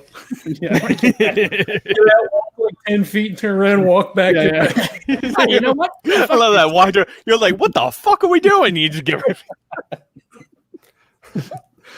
Okay, so I don't need to make you roll to drive home or wherever you're going. You got to tell me where you're going, and I don't think we need to role play out the whole next day, but we do need to get sort of a decision on what it is you're going to say to Scilla. Unless there's a big red flag, she's pretty set on this being the destination for the next episode. And she's already putting together a call list of guest stars to bring with her. Yeah, so I mean, I guess, like, you know, on the way back, he's like, all right, well, so when I get a chance, I'll go through the footage. We'll try to edit out some of that cat stuff. I want to pull out anything that you're doing that would seem impossible, because that seems like a bad deal. I'm going to try to I mean, you found the perfect spot. I mean, it's just, yeah, I'm still just like, my breath was taken away by just how pristine and just hitting all of the, all the check marks of what they wanted. You get the right light. You get that, like, first thing in the morning with the sun coming up or with the sun going down. I think I can sell her on that. Oh yeah, you can. I know you can. And I mean, you know, she's gonna have guests. We don't want anybody to get hurt. I think I can convince her that we stay away from the cat people. We don't need anybody challenged to, like, king death matches or, like, any sort of, like, trade daredevil bullshit. We don't need any of that. The Nutrex people can deal with that. She just has to give the plug. We're gonna show how beautiful this place She can do whatever. I think we can make this work. Does that sound good? I mean, I feel great about the words that you're saying. I wish I felt better, because I'm not really sure it's going to work. But that's the plan. All right. So we know what your argument is, and now we're going to have to roll to see if it actually works. You can. This is going to be a charm roll. You can add rhetoric or psychology. Can you get, like, a bonus die, because it's just fucking the spot? So look, I was just gonna say. So that's the next day, but that night, like, they get back and, like, you know, they go home or whatever, and, like, Nash comes in and Jasper's, like, laying on the couch, and he's, you know, there's that awkward where the cat kind of, like, looks and stretches, and Nash kind of, like, looks at the cat for, like, a while. I love how Nash looks and he's like, meow meow. Promenade, and then Carlisle picks him up and, like, flips over, and he's like, "You okay, buddy? Like, is everything all right?" You know? He says meow meow. The cat gets up, goes to the dish. Nash sells the house the next day. Screen white till, like, the house is on fire. Summon your rain now. It's a really awkward night. Yeah. All right, so he gives her the spiel, and I'm going to use psychology. Okay. Fuck me, I rolled double one, so it's a 3. You need to beat. Oh. All right. Well, she wants to do it. Fucking that's a no but. And what it means is that you lay out your entire argument, and she's nodding and agreeing the entire time. She looks at the footage. She thinks this is great. She tells you guys did a marvelous job. This place with the waterfall, this is particularly amazing. And I just know that the thing that's going to cap it off is that end scene where I go meet those cat people and produce the commercial that I'm contracted to produce. In other words, there is no getting around meeting these cat people. But babe, she thinks everything you've said is a great idea, and we're absolutely going to do it. But I'm really looking forward to meeting these cat people. I don't like, but it's look, they're not like, fuck me, right? Like, she pulls up her video and she zooms in on it. She's like, look at it. Oh, they're so adorable. They're like people, but they're cats. No, I get it. We were there, and it's not, I mean, because cats are crazy. Do you know cats are crazy? Like this, we went there, and it proves that they're insane. It's not. Look, all right, look. If you want to do the commercial, can we at least just have you do the like let's leave the other celebrities on the ship, right? We like insurance issues. I don't like. I mean, they didn't hurt anybody, but it's just. She says, "I have no problem with the insurance issues. We've got our legal team is completely locked that stuff down. Don't worry about it. You're being a worrywart. Remember, I've been doing this for a couple of years, and what you say is insane. I say that's good television." Oh no! Oh, fuck. Okay, all right. Okay. I mean, sure, it's probably fine. It's fine. It's probably fine. It's like just the tagline. I assume she's like, all right, well, like, let's go fuck now. Some existential moment, but like, yeah, I don't care. It's like the handshake, the equivalent of a handshake. Yeah, and then she's like, "Okay, so it's agreed. Hey, why don't you follow this ass upstairs?" She said it. She said, "I'm not here." She's like, like she's up like 3-4 steps. And she like, turns her head over her shoulder with like her hip cocked, and then he's like, "Yep, okay, It's fine." He's like trudges up the steps. It's probably fine. All right. Fuck. Yeah. Mm-hmm. Yeah, we don't have to get into great detail on the next scene, but she's had her walk-in shower modified so that there are now drones that move around spraying water, and the lights strobe in time sequence with the jets. So it's like you're being sprayed with moving colored water, and of course the whole thing is being filmed to a soundtrack. Oh, God. Yeah. So the two of you have sex in the shower under a disco light with a musical soundtrack, and the whole thing is caught and viewed with thousands of thumbs up from the internet. So when they first walk in and she flips them on and all starts doing a thing, he's like, "Oh, this is that's new." What do you think, huh? Look at this. You can party and shower at the same time. Come on, take those off. Nash. Like she pulls him in and like starts pulling his fucking shirt off or whatever. Yeah, you're already wet. She's pulling your clothes off you wet, and the drone is going around and around for a good slow-mo shot. Oh no. Fuck my life, right? Yeah. And she gets your shirt off, and she goes down and fade to black. Oh God, Nash.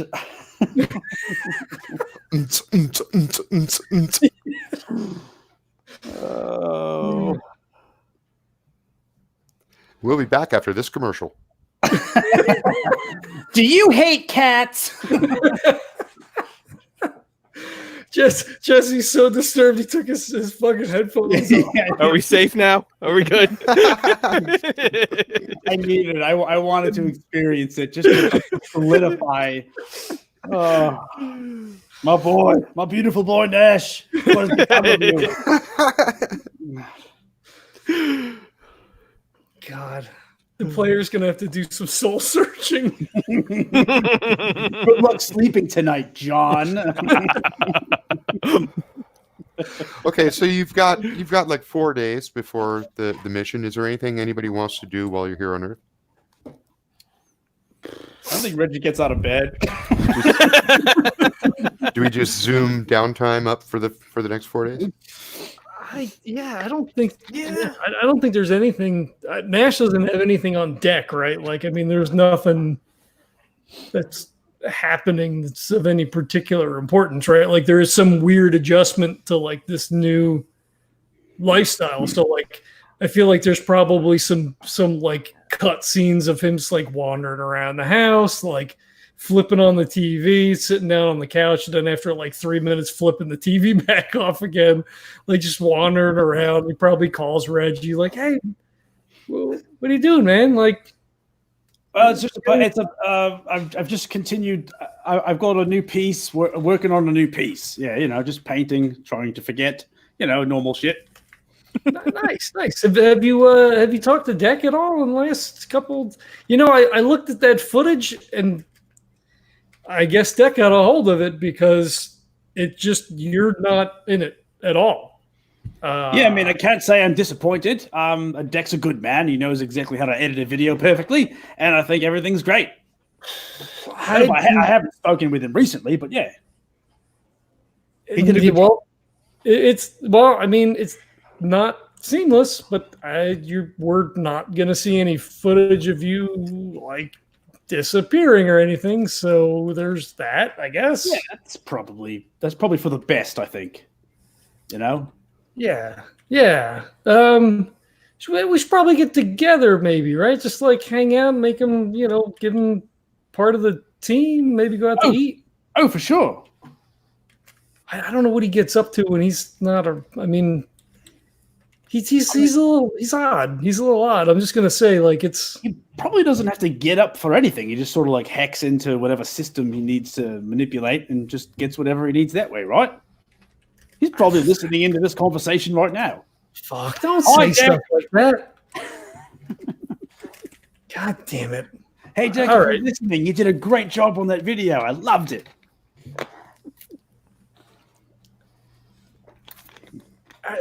So look, we'll do this. Just think about what you want to do. Set it up with Deck, and we'll do it. It's a good idea. You had a good idea here.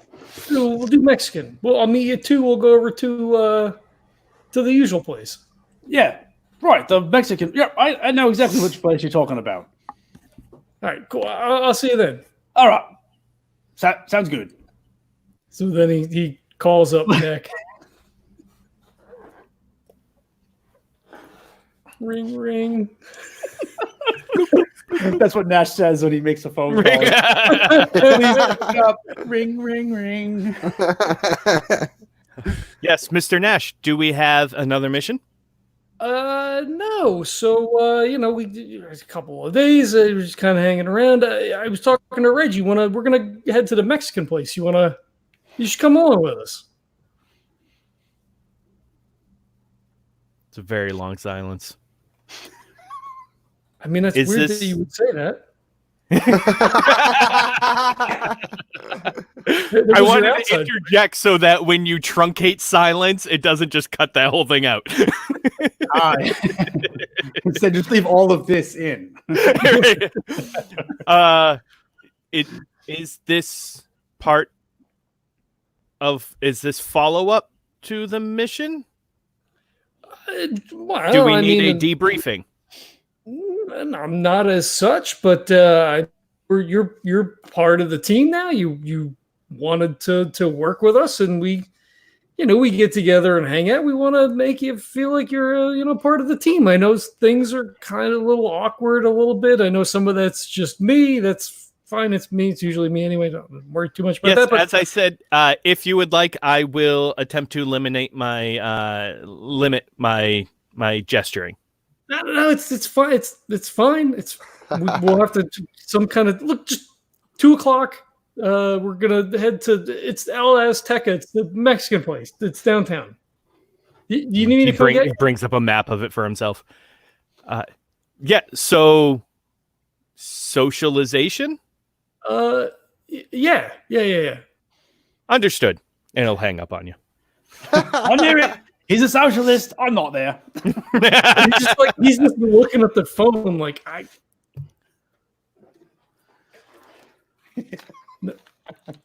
All right. So when you pretend to finish up a phone call, okay. So I'll see you then. Bye. Is it apparent? I'm feeling bad about Nash this episode. He's surrounded with the worst kind of unpredictability, like just on all sides. This triangle of bullshit, just like coming at him all the time.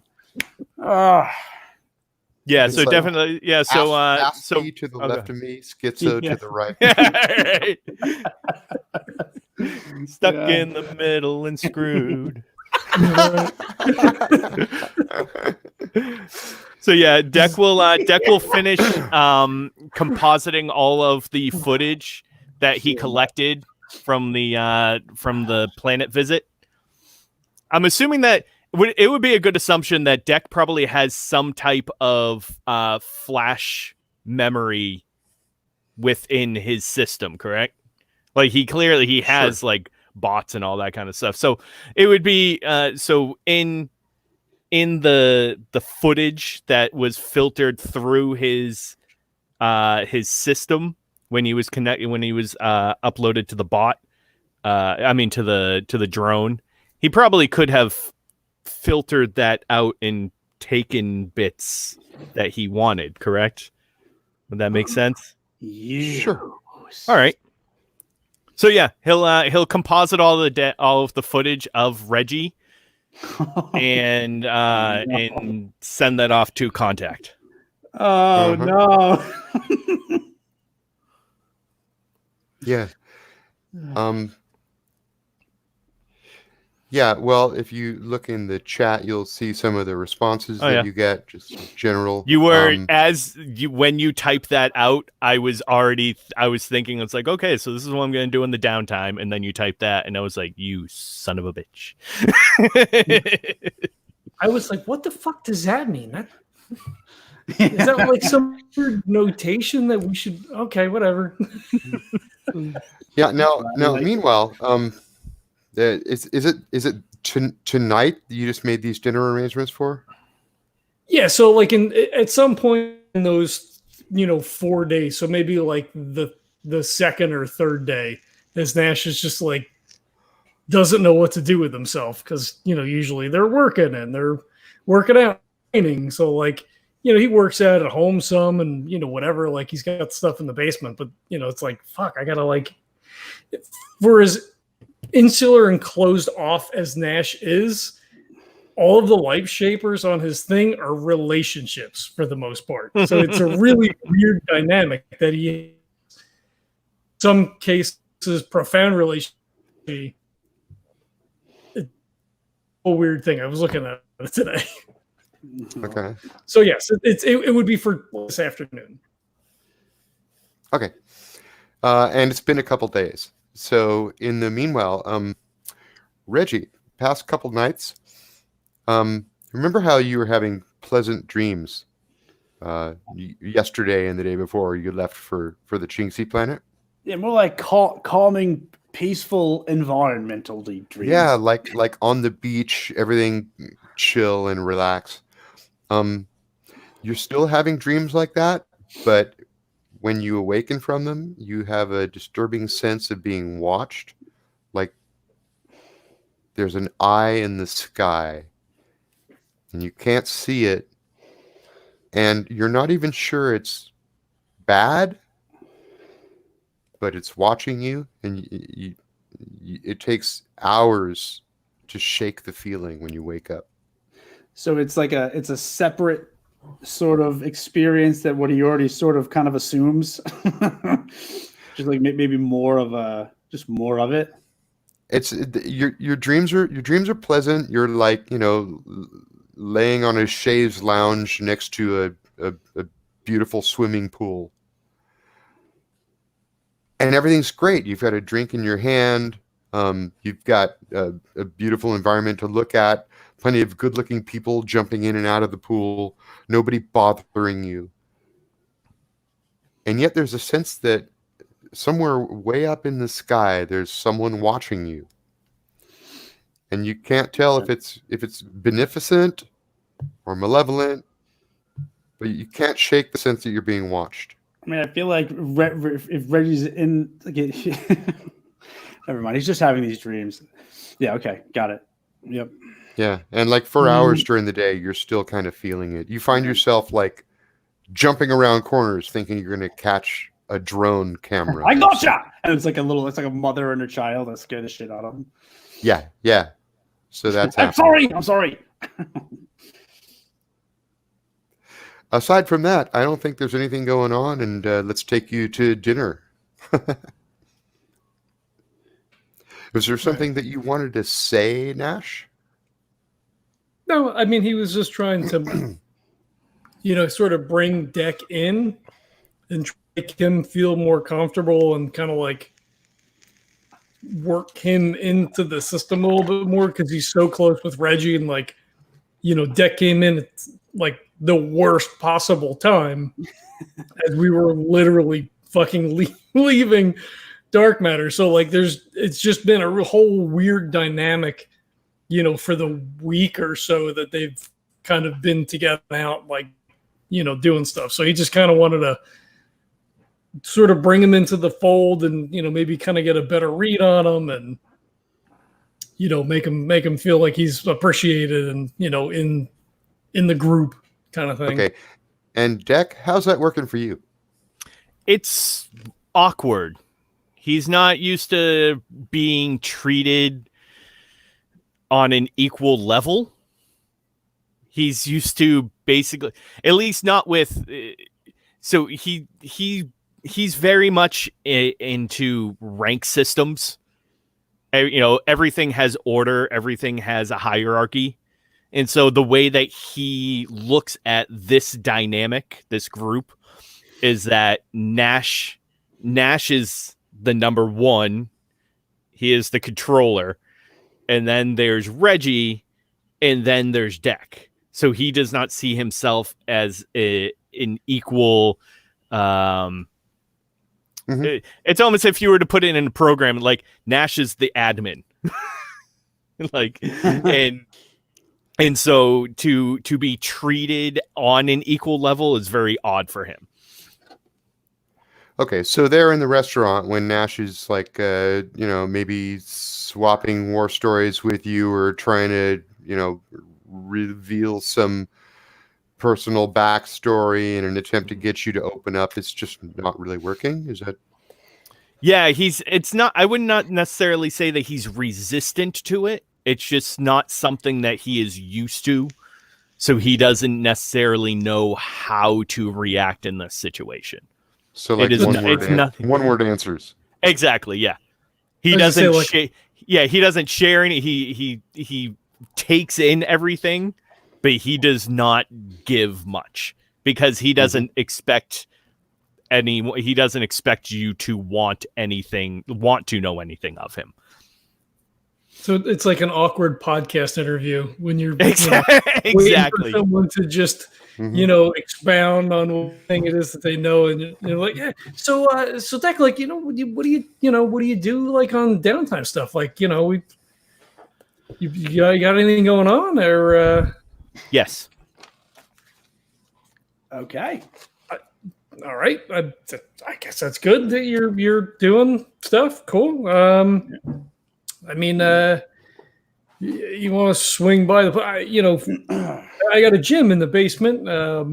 Reggie, we used to, when we were with Dark Matter, we just would work out at work. It's gym, but, I'm trying to keep up my routine at home, right? Like you gotta stay frosty, Reg. I said it again. Hey, I have a question. Hey, Dick. Such an awkward scene. Hey, Dick. Hey, how about this? What do you do for fun? Well, currently I am attempting to parse out Python 7.3. This is fun? Yes. Would you mind? Oh, go ahead. I'm sorry. I'm sorry, Nash. Yeah, go ahead. What is that? It is programming. Sure. Okay. To Reggie's point, that's fun then. It is a thing I am doing. Yes. But would you say you are having fun while doing it? I take pleasure when it is accomplished. Okay. Is that fun? I can give you this, Deck. You have a definition of what people call play, and it is willfully engaging with unnecessary difficulty. Sure. So, I guess what I'm not worried. I just I've when you complete one of these Python programs things, do you find yourself fulfilled? I suppose so, yes. Like, you want to do it again sometime? No. It is accomplished. There is no unless I am practicing, then there is no need to do it. Why would you repeat it? You have accomplished your goal. Okay, so not fun. Okay. Anything that you do that you would like to repeat because you enjoy it. Like, say, going out to eat with friends. No, I would not consider this fun. Okay. What about like checkers? Like future checkers, whatever it's called now. I have played checkers, yes. Do you like checkers? I have not played since I was 3, so I do not know. Would you like to play checkers with me sometime? No. Okay. All right. I do not see the positive outcome of that. I think it would just make you sad. Do you? No doubt. But to be, let me tell you, I wouldn't be doing it to try and beat you. I would just be doing it for the experience of sharing a gaming moment with another person who I've grown to appreciate. If you would like to play, then I suppose I could. But would you like it? It might be interesting. You could learn something about Reggie and his psychology by Yeah. watching him engage in a strategic game. I suppose I could see some positive outcomes in playing a game with you. Yes. Positive outcomes. Like fun. It's probably Is that fun? Shit. Yes. Okay. Yeah, I mean, it was sort of like a thing. Okay, games. Are games anything? Wait, Depends on. I know how you're going to answer that. Are games anything that you think are necessary? Are games anything that you sort of... Have you tried Yes. it in any real... Yes, okay. Yes, games are necessary to develop strategic thinking. That doesn't sound like fun though. Yeah, that's not like a... I'm just wondering, like, do you know what fun is? I mean, I know you probably know what fun is, but, like, do you ever break out of the quantification game, if I'm using that right, where, like, everything has, like, you know, a strategic point and an outcome that can be sort of justified as some kind of, like, beneficial situation instead of just sitting down, having a beer and losing at checkers to a robot man? Oh, but there's strategy to everything. Yeah, but that's not like the fun of it. I mean, it could be for some people. Okay, so let's see. You would... Nash, I'm sort of drowning here with this shit. He's You know, super I little. think the rest of the night is going to go like this. Yeah. Yeah, Nash's like, no, Reggie, you're doing great. Keep going. I think you're getting through. So, like, video games. Do you play video games? So I kind of feel like maybe the point is to maybe not disconnect, like literally disconnect, because you probably can't. And he's like making the motions with his fucking hands around his head because he's got like all this shit. Not like really disconnect, but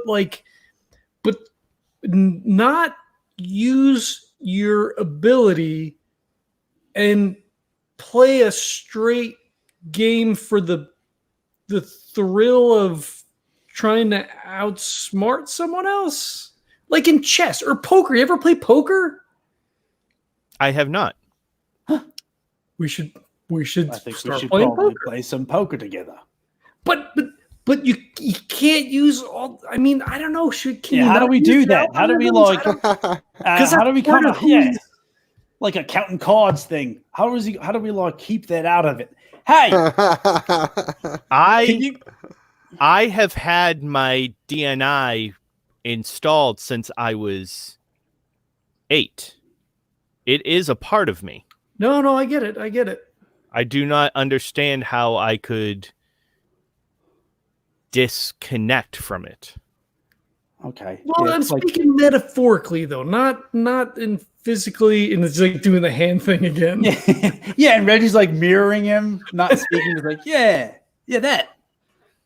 Like just sort of like you're sitting across the table from me and Nash, and we've got cards and we're hiding them from you, and you've got cards and you're hiding them from us, and we're trying to like mentally and strategically outplay each other, but without the benefits of like crazy cameras and like that can see what cards we have, so you can, or like maybe you've got like a supercomputer that can algorithmically tell you the probabilities to an extreme accuracy, like without. Yes, I do have that. Yes, I know that's so that would be like you would just be destroying us, and that's fine, it wouldn't be about that, but like could you stop doing that for the sake of levity and like just, well, levity's probably where I'll leave that one. Levity. So it would be a test to see if I am able to withstand the pressures of strategy without the added benefit of my AI. I was going to say yes to that, but like I feel like I just want to keep pressing you on this. No, it's not a test. There's no test. It's literally three guys playing cards. That's it. Maybe a beer. That's it. Just literally three guys playing cards. So not a test. Nope. No test. Interesting. Just broing out. Maybe hear me out. Maybe we go top down, right? So I think we should probably go to the range. And going to the range is fun, but we're going to need to work on your skills as far as the firearms go. You came and didn't work. I'm going to take responsibility for the fact that you weren't prepared because you're new to this whole thing. So that's really on me to make sure that you have the tools to succeed. So that's mea culpa. But we should probably work on that because occasionally that's a thing that comes up and we want to make sure that you're best prepared to meet those challenges. Yes, my apologies. I am used to having my equipment provided for me. I promise that next time I will be fully prepared. I take responsibility for that. I should have made sure that you were aware of the situation. I took for granted certain things, and I will make sure that does not happen again. I'll just kind of nod at you. This was good. This is good? Yeah. Okay. Probably. I feel like you didn't have anything to say to the whole it's not a test thing, so like you're thinking about that. But then now we can like jump into this sort of like, hey, it's not really a test, it's just practice of your shooting. And we can just kind of like top down, like Nash said. It was very astute. Astute. I do have a couple of ranks in psychology. Damn, you do. That's right. So you would like to practice firearm skills and evaluate my abilities? I'm going to say yes on this one. So you would like to test? Well, it's yes, in a manner of speaking, but we're also going to go and have a good time. But while we're there, we can evaluate and see where you are and see what we need to work on. What about like a test that you can't really fail? It's just sort of like data collection to improve for the next test. Is that anything? Yes, it is. Well done, Mr. Carlisle. Damn! Did you hear that?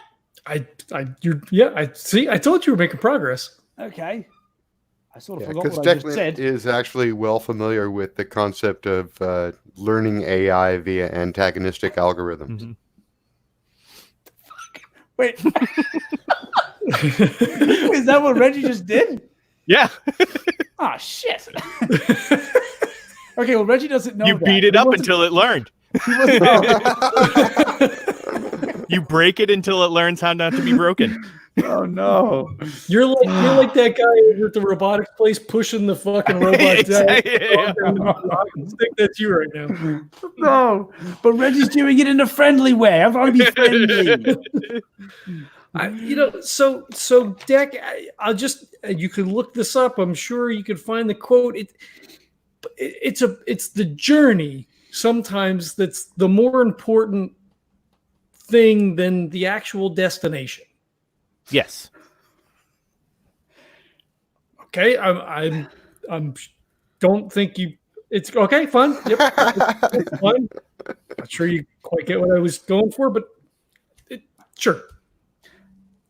How about this? I am very much looking forward to continuing the journey with you, Decklan, Laela, as part of the team. How about that? That is acceptable, yes. Oh, okay. You accept that. That's wonderful, see? Okay, so good. This has been good, and I'm very excited for the future. You sound excited. No, I'm trying. I want very much to not. I don't want this to seem like we're teaching a robot to be human, because he's human. That's the problem I'm having. Is that I don't know where the level is. You know, like where the level of humanity meets the level of robotics. I think we need to find that level. You know what this is? Think of it as freshman year of college, and you have befriended the kid who was homeschooled his entire life. By a robot. By a robot. By a robot. By Rosie the robot, yes. Rosie the robot. I think even Rosie played ping pong with Elroy sometimes, though. That was a Jetsons thing we just did. I feel like we made some progress. Oh, look, the food is here. Oh, hey. Oh my God. Now let's all put food in our mouths so we can't talk. Nom nom nom. Yeah. So we've got that all out of the way now, yes? Well, do we iris yeah. out on that scene? I feel like that was a good sure. place, for the credits to roll. But we are far from finished. I don't know. I'm in a weird spot right now because it's 8:30. We've got like half an hour left to play. And I feel like if I take you out there again, you're not going to make it back before the end of the episode. So what do you guys want to do? I mean, we got a little less than 2 hours in the can, so I can get 2 15-minute episodes out of this probably. So we could end it here and then jump back the next time. Seems like a nice spot to kind of, end the second of the episodes. Okay. And then so we'll do wrap and then post show for however long you want to hang out for post show then. Yeah, because I kind of feel like within the next 30 minutes we'll go back to Scilla, we'll prep for the jump, we'll do the jump, and then we'll just be there and it'll be time to end. Yeah. With no like that was a good ending where like just jumping back and like we're here is like a shitty ending. Mm-hmm. Yeah, that was a good I guess like just a good bookend. Mm-hmm. All right, cool. All right, well, so we're gonna wrap this up then. So I want to thank everybody for checking this out. We do have our one sponsor, Birds of a Feather Coffee Company. If you go to tinyurl.com/legendary brew, you can find that awesome legendary brew. Ironically enough, it's a nice drinking medium roast. It's roasted to order. It's always roasted fresh. So it's roasted and shipped out to you as fresh as can be. If you use the code Legends10, you're going to get 10% off your order. And you always get free shipping. So please try that. You could also just go to, I think it's birdscoffeecompany.com is the main site, which you can also link off of tinyurl.com/legendary brew. They have the Hummingbird, the Morning Lark blend, and the Night Owl blend. Night Owl's also fantastic. Shipping is free on all of those as well. And you get 10% off your order there too if you use the code Legends10. So if you are interested in checking it out, please do. It's great coffee. It's what I keep in my house. I'm actually getting ready to make another order probably in the next week or so. And it's really good. And you're supporting small business. And it's Neil. So he's, if he can sell billions of bags of coffee, he can quit his regular job and just roast coffee all the time. So that's living the dream, Neil. Yeah. And just for the people who don't know, the ones who don't know, where's that link to the Legends brew?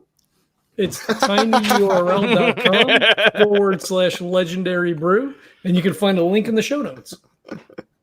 Oh, so the link's in the show notes for them. Yep, absolutely. Okay. There's also a link for DayTrippersRPG.com. There's a link for Fictioneers.net. You can check out all Todd stuff there as well. And we also have our Patreon is up and around. I want to say thank you to Stacy for being our one and only Patreon so far.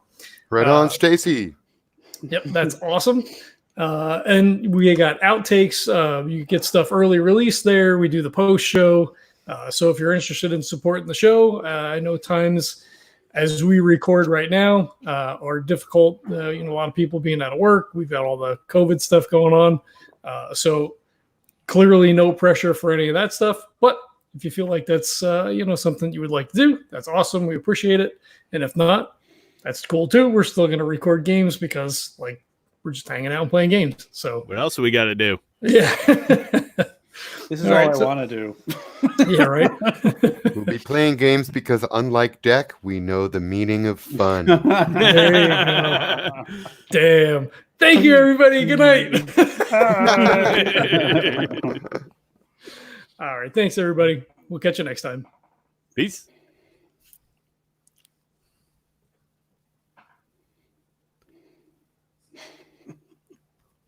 Post show. Post show time. Yeah. And outtakes now? You're doing outtakes? Yeah, so when I edit, that's why we should be taping the pre-show. The political pre-show conversation.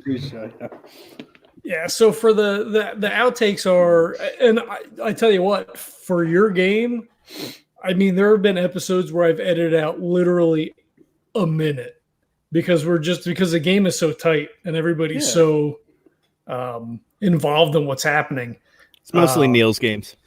I'm telling you, I've cut out upwards of 40 minutes out of Neil's games because we just got off topic. I mean, there was one we were playing Fear Itself. No, it was Rogue Trader, and we got on a 15-minute jag talking about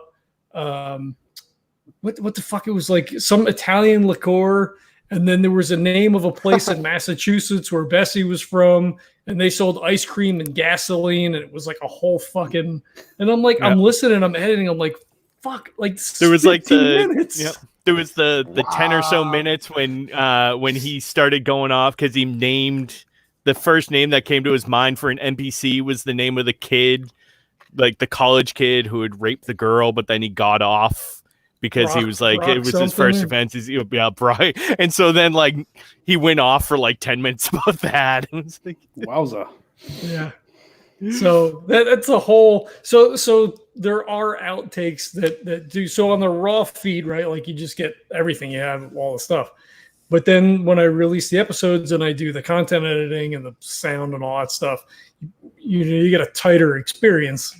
And I used to throw some of that stuff on the end of the episode after the end credits. Mm-hmm. So if you've listened to this show for 5 years, go back and listen to post end credit because there's stuff in there. You can thank Jesse for that because I never do that on the Dragon Fisters till after 6 months. I'm fuck. Yeah, I think that's cool when people do that. It's always funny. So, but yeah, for yours, and the thing that really kind of kicked it off, I'm like, fuck, what am I going to do with this? We were playing, I think it was maybe the second episode for Other Borders, and we ended the show, and then like we just started talking about stuff, and we went for like an hour and a half, and I'm like, I can't put that on the end of the episode. What the fuck am I going to do with this? And that's kind of started, like, really sort of got me rolling for the Patreon stuff, because I'm fucking lazy and never did it. And then I'm like, all right, well, this is a good enough excuse for me to like start to throw all this shit together. So, yeah. Nice. That's how the sausage gets made. You know, another neat trick that a lot of podcasts do is they take like the most outrageous or pithy quote from the interior of the show, and they make it the very first thing you hear at the beginning of the podcast, but you don't really know what the context is until you get to it again. Right. Yeah. You know, it'd be like, in our case, it would be starting off the episode with, "It's a piss wave." Yeah. Oh my God. Yep. Yeah, Fandible does that. They do a couple of random quotes, and then they start in on the game. But you know, we do like the radio intro at the beginning, so but it's whatever. But so the game was interesting again from both the aspect of the cat people and Decklan. Yeah. That was good. Yeah, it's an interesting dynamic. Like, it's just so odd because he has no, like, social skill, and Nash is so guilt ridden, and like that's just like, oh, I want to. No, it's my fault, or it's me. No, but no, don't worry about it. You know, you guys have no direct way of knowing this, except you live in a culture where there are people with D&I who are raised in corporate clutches. And so you've probably met some people like that before, and you've seen them in movies and you know about them. And you kind of have to extrapolate a little bit because Decklan doesn't open up very much. But in a way, those clutch kids are actually incredibly social. They have like no barriers between the siblings in a clutch, but they don't understand anyone outside of that. Yeah, exactly. He was born and literally he was with the same, 8 people from when he was born until like very recently. Yeah. So that it's more than just like a brother or a sister. They literally have shared minute to minute their entire life for like 20 something years. Wow. And I feel like Nash is probably disconnected from most of that stuff, right? There's probably people in the military with that, because I'm sure that's like, it's like the assault droids in like Clone Wars, right? So like these are people that can process shit like super fast. So like as the situation on the ground changes, you've got guys, running the sit rep and like, maneuvering squads this way or that way. Like, oh, there's a breakthrough here. We need squad B at, section, blah, blah, blah, coordinates, so-and-so or whatever. But like, day to day, so like, I guess there's people with VR but he's, been tuned out for the most part, through all that stuff. So like, I feel he doesn't really, like, he's confronted with it now, right? Where before it's like, maybe you see somebody and I like, is it like Google Glass? So does it look like somebody maybe just has glasses on, or is it like a fucking like Oculus? Well, like, in both. Yeah, and some people have contact lenses that are. Yeah. Yeah, I mean, in Deck's case, when I first described what he was in, what he looks like, his eyes are kind of just like this pale blue. He actually has bionic eyes. Yeah. So his entire system is literally like when he said it's been a part of him since he was a child, like it's literally a part of him. Like his his interface is within his view. Right. Yeah. And there are other people who wear goggles or visors or helmets, and all these devices have some sort of heads-up display or augmented reality display. But it's mostly the children of the wealthy who get this stuff implanted at a young age. Others, if you get stuff, actually, it's a lot cheaper to buy goggles, right, than it is to have bionic eyes implanted. But adults who get cyberware implanted, it's often related to a job. It's like you work your way up to deck foreman and you need a DNI to control the warehouse machinery, and the company pays for it. And they expect you to get it or you get fired. Yeah, it's part of the terms of your employment. Job. Yeah. Yeah. But when it comes to people like Deck, it's kind of like there is public online education, and it's like meager and nothing to really write home about. Like regular public education. And then there are various levels of private education. And then there are the clutches, which are actually owned and maintained by particular corporations. And typically, these are the children of executives within that corporation training for jobs within that corporation in the future. So it's kind of nepotism and kind of a public-private partnership when it comes to education. The corporation pays for their employment, but they're ensuring themselves of well-trained, highly socialized work teams, and these in most of the time, the children who are raised together, they stay together as a working group. So even if like these days, we usually train you for a specific type of job, and then when that job becomes obsolete, you become obsolete, right? What they do in clutches is they train you for a specific type of thinking and how to work together with the different thinking of the other people in your clutch. So that one of you is great with crunching numbers, and one of you is great at thinking outside the box, and one of you can create advertising, art, and literature that'll sell product or convince people of a political message or whatever. And you work together as a team. And that way, even if the product that your company makes goes obsolete and totally changes, you as a group can be quickly assigned to a new division and given a new task, and you'll still work together as an almost psychically bonded group.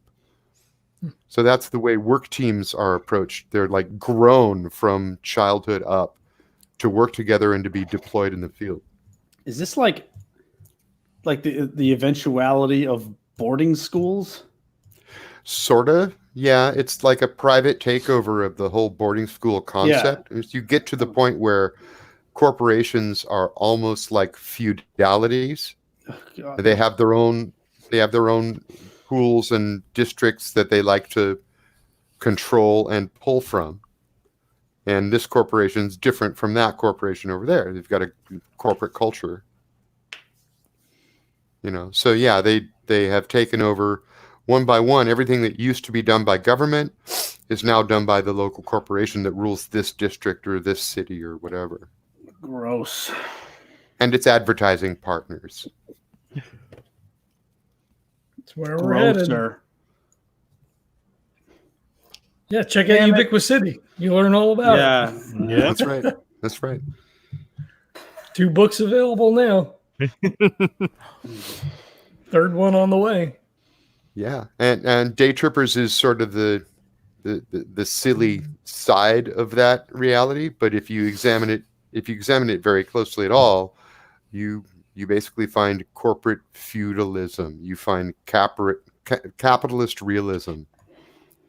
Right, the whole idea of the Ubiquitous City world and the DayTrippers world is okay. This is kind of like where we're going if we don't destroy ourselves and we don't overturn capitalism. Yeah. and it's horrifying. Great.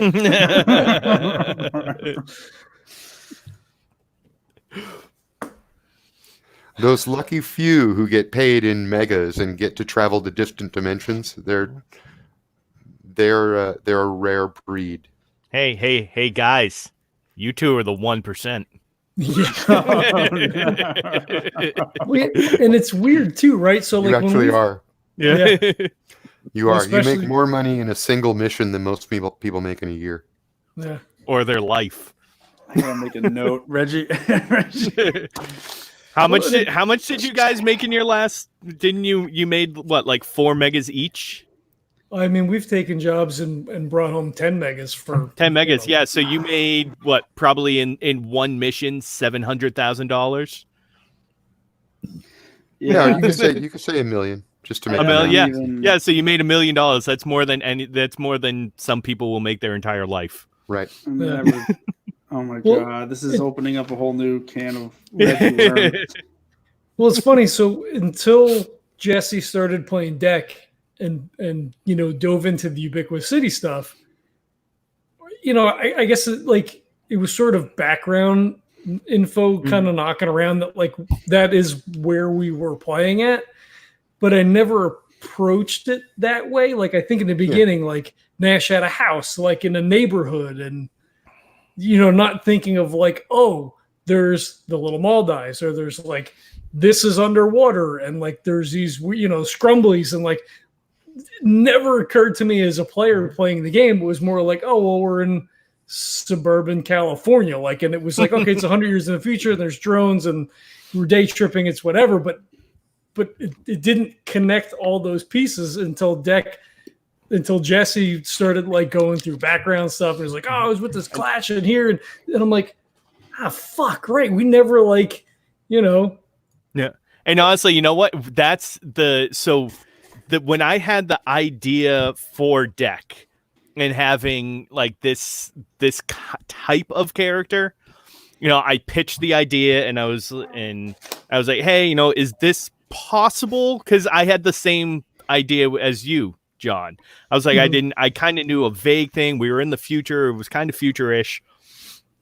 And that's when Todd sent over the Ubiquitous City book that I could peruse through. And I was like, this is awesome. Like, and that's And you read a lot more of it than I was pointing at. You actually went ahead and read the whole thing. a couple of times, yeah. I was pointing at the sections dealing with DNI particularly, but you went ahead and read the whole thing and took it in. And the reason for all that is, you know, first off, DayTrippers came first. It was kind of a goofy idea. And after a while, and there was a list in the DayTrippers core rules of the other technologies that exist, you know, and it's got artificial limbs and it's got bionic eyes and all that shit is in there, right? But it isn't really sewn together in a way that you would say actually makes a setting. It's just there to be suggestive, right? And after I ran DayTrippers for a year or two, I kept on thinking, you know, what does the rest of the world look like? And it ended up turning into the Ubiquitous City project. But of course, that project has a much more serious tone. You can get away with it because day tripping is by definition not normal, not what most people do. So it's like, you know, I mean, there are occupations today, like let's say you're raised in the circus, you're in a circus family, and you travel from town to town, and you master your acrobatics or whatever the hell it is, and your friends are all circus people, and your life is about circus stuff, and you never stay in one place very long, and you are nothing like the people who come to see you perform. You live in a completely separate world on top of the normal world. You know, and day trippers are like that. They're their own world, the rare breed of individuals who are driven to do this incredibly risky and kind of insane thing. And they devote their lives to it.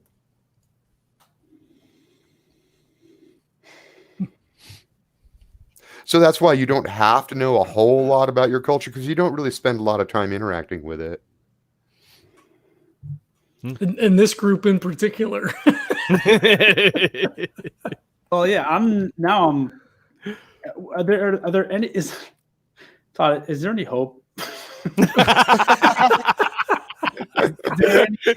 John's now in existential mode. He is beyond the game. I completely ignored, like, this is just reminding me, I completely ignored an aspect of like Reggie's whole deal by just accepting the like I've blown all of his money on, not blown, but like now we have a ship and it's great.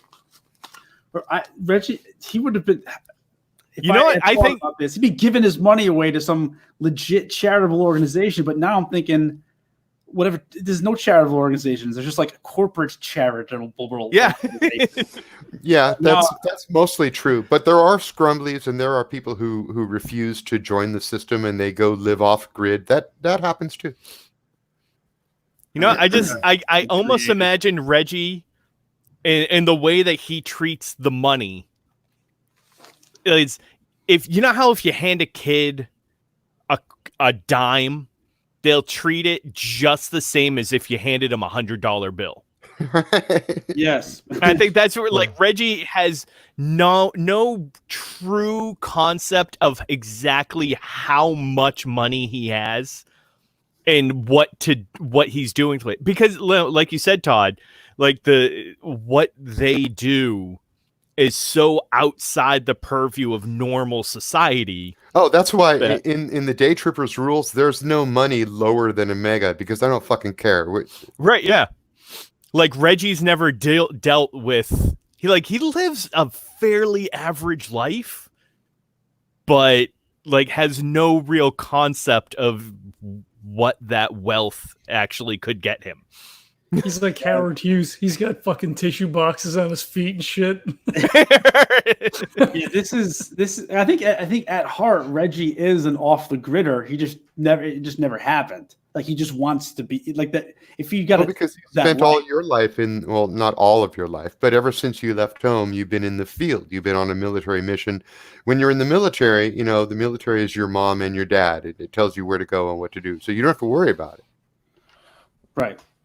Yeah, I got to think of something. It'd be creative with this because Reggie's, yeah.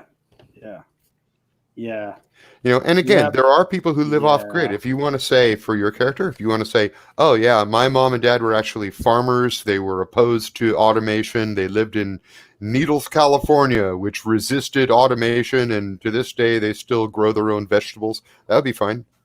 Well, I don't think Reggie even knows that that's an option.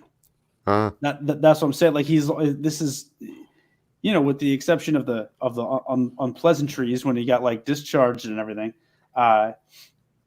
he's just that's all he's ever kind of really known. So even afterwards, and when Nash calls him up and he's like back in the game, he doesn't have any concept of how much money or what his money could do if he put it somewhere else. And because the military took care of you. You didn't need to worry about it. So if he had like that frame of reference as to what that amount of money could do for someone, then he would do that in a heartbeat. I just don't think it makes sense for Reggie to know that right now. Could you answer this question? Do you know what Reggie's social class was as a child? So way back when, I think it was like. And again, I don't know how this fits in with like the fiction of everything, but I think that he was given a choice of like, actually maybe it makes sense, like given a choice, like you go into the military, like he did, or some other Jesus.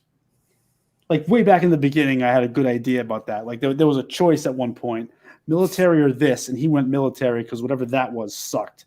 Like I don't.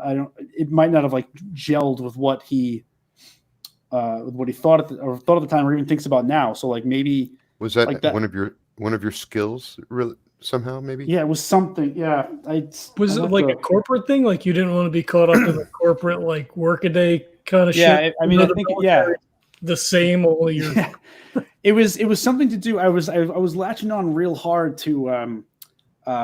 Diaspora, when he went away and he came back or something, and it was there was something in that whole thing. I'll go back and read it to try to refresh my memory, but it was either going into some sort of line of work that was along those lines, and he just hated that idea, and went with the military. But I guess now he's kind of doing that. But yeah, I don't know. I'll have to go back and jog my memory. There was something there.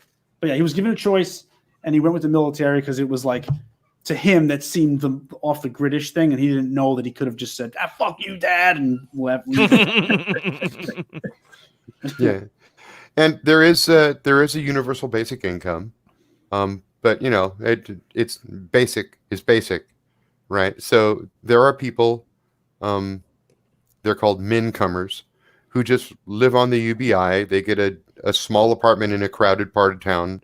There are ads all over the walls of their apartment complex, and everything they do has ads attached to it because that's how they offset their cost of living. But they get fine. They get along fine without having a job. And then there are other people who, because of their character, their makeup, whatever, they go, no, I want to pursue a career. And then your choices are, you either set up your own small business, usually in a sprawl or a bad part of town, because you don't have the money to go anyplace better, or you go to work for one of the big corporations, which will never give you job security, but you might get a long-term contract once in a while. Outside of that, it's just gig work. Everybody's a gig worker. It's like, I got this job this week, but who knows what I'm going to have next week.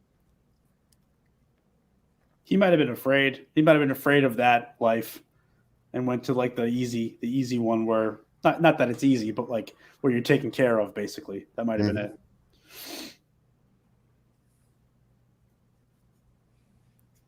Yeah, I'll think of something to do.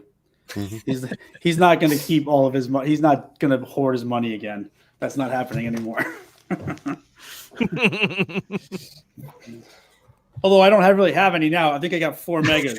I got four megas. Oh no, I only have $400,000. Yeah, right, exactly. I only have. Yeah. I mean, he lives in a dingy apartment. That's where you're at. That's where you're at right now, John. That's where Reggie's at right now, where he says, "Oh man, I only have $400,000." That's how out of touch he is, though. Like I want to do something. Like he is out of touch. So I need to find a way to to reel that back in. Well, and that's the circles that we move in, right? I mean, Dark Matter is no slouch of an organization. Now we're working with Scilla Sardassi, and you're surrounded by celebrities. It's not a, Are there soup kitchens? Yeah. Are they corporate soup kitchens? Yeah. there are corporate soup kitchens because the corporations like to appear to be doing their bit, and there are always PR campaigns about, we're helping you, your friends at Unico. But when it comes to things like actual charity, those tend to be just poor people helping other poor people. There are still little churches, there are still little scrumbly groups, there are still little anarchist organizations and rebel outfits that they'll help the poor and train in domestic defense and have dreams of one day overturning the corporate capitalist system we live in. Good luck with that. Hey, those Todd? do exist, and once in a while one of them gets a hold of a bomb and blows up some corporate headquarters somewhere. Hey, Todd. Hey, what? I'm gonna loop this in with Reggie's brother dying somehow. Oh, yeah. A plan is forming. Not to shoehorn in on your thing, but if this is a concern that you would bring up to Nash, then Nash would be in to assist with that, right? But he wouldn't even think of it. Mega on my sheet. He wouldn't even. It hasn't even entered his purview, Reggie. So I don't. I can't just all of a sudden say, "Oh yeah, it gives out the money to charity soup kitchens." Like that's not. He wouldn't have even thought of that. So I need to. I'll think. Yeah, because if we want to actually make this like a thing that happens in the game, like you could always come back to Deck's place at some point. Would he offer though? That's the thing. Yeah, true. Right. I mean, I feel like he wouldn't, although I'm not. Well, it depends. I'm not no ending. Yeah, it depends on if he is reading up on social platitudes and What? attempting to expand his operations that way, then it might be. So he's like, I have read that, I have studied and read that it is beholden upon me to invite you back to my place now that I have been to your place. Right. But do you want to do it? No. Well, then don't. I understand that it is customary to reciprocate. Exactly. Yeah.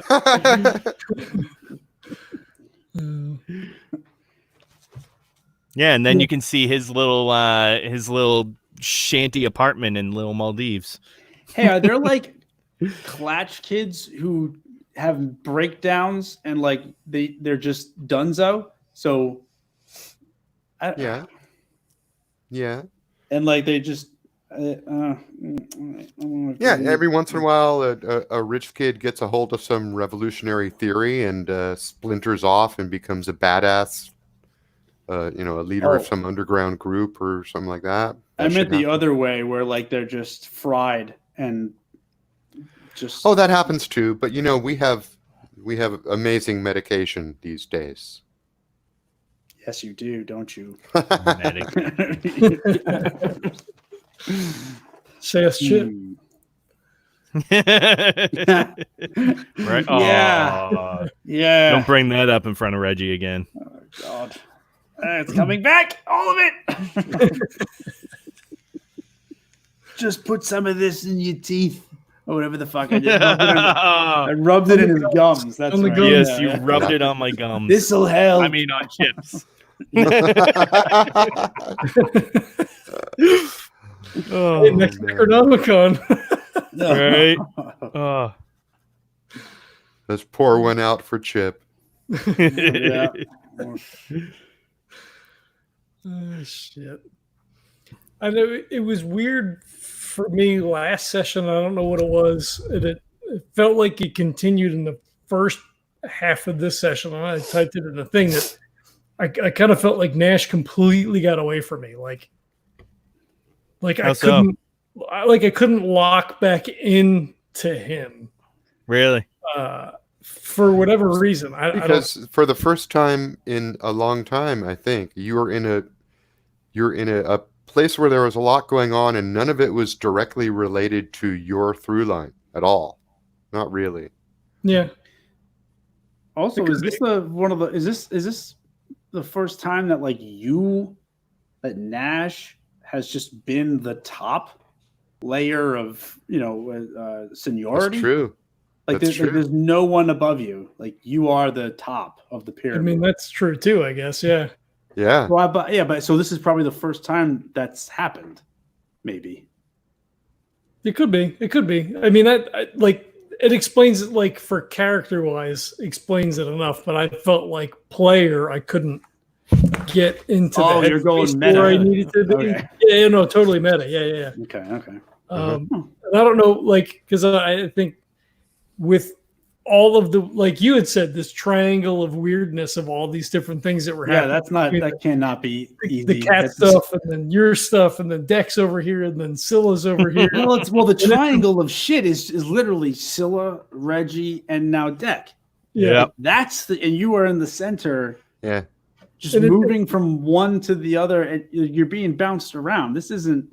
I don't think it's as much of a player thing as you think it is. I think it's literally like you get in Nash's head and you're like, "What?" And that's where you find yourself. This? Yeah, right. Because at this moment, all of the driving energy is coming from the points of that triangle, not from the center. Yes, that is. Yeah, you're not. You're just being bounced around like a goddamn pinball. That could be because again, in a meta sense, the situation with Scilla, I am unsure how to process and then play forward. because like I was saying during the session, I'm looking at his life shapers, and almost everything is a relationship. But he's so, except for with Reggie, so closed off that it's really weird to see that on the sheet. That's Well, maybe it's time to revisit your character construction. Then is it that some of these relationships are no longer driving issues, and we should swap them out? The parent thing maybe probably not. I think that leads to his guilt stuff because he is from a military family, and because of what happened in his background specifically, like they're proud of him because he made lieutenant, but they just threw lieutenant at him and kicked him out because he was fucked and everything was to hell. So like, oh yeah, you're following the you're following the family tradition and blah blah blah whatever, and it's like, wow, this is shitty because like I can't tell anybody what really happened, and has like horrible fucking nightmares and was an alcoholic. So like, but it's not one that we focus on, but I feel like it's a foundational thing for him because it's sort of his guilty nature, his personal feelings of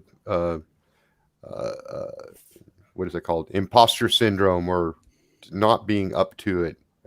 Yeah, that's foundational for him. But what other relationships are on there? Well, we've got Scilla, we've got Jasper, which is more, I guess, more of a comedic thing. But like the cat literally saved him from suicide. So again, it's a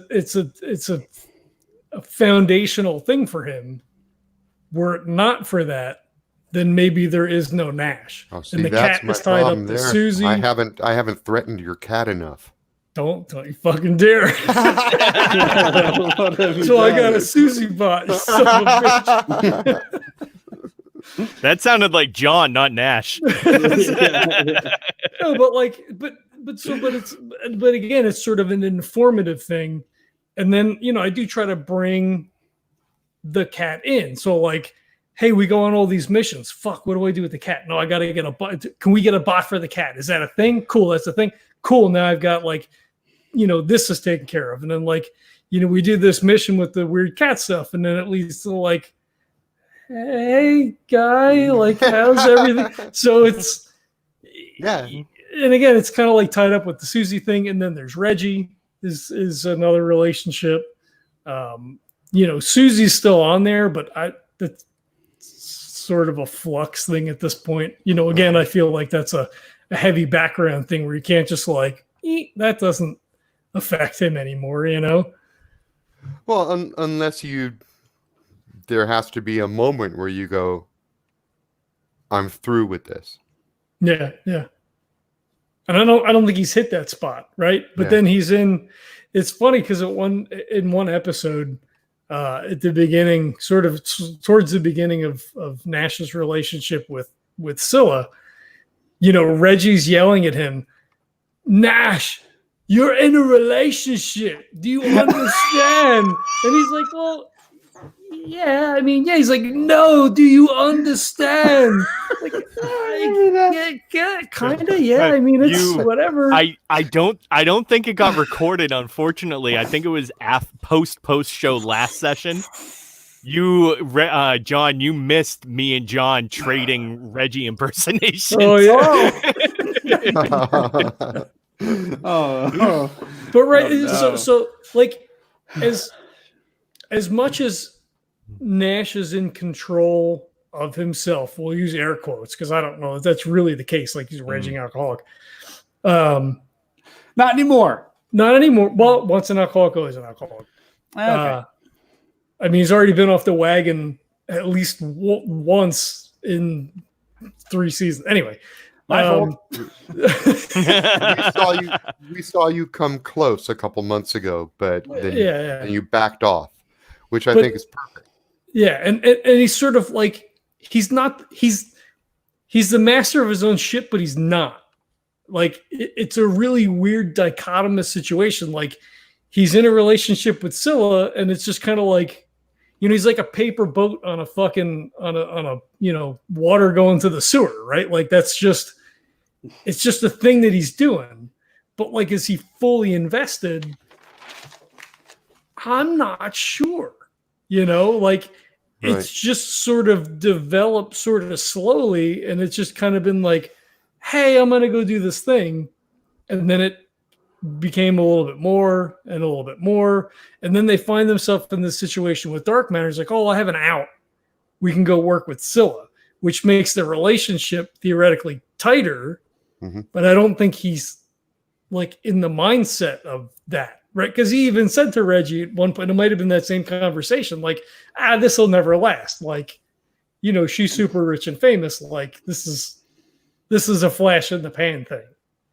But it's not now. And it may have been, but then a few months ago, she was knocked off course into the multiversal cow. You came and physically swam through chaos to grab her bodily and pull her back onto the ship. You saved her life.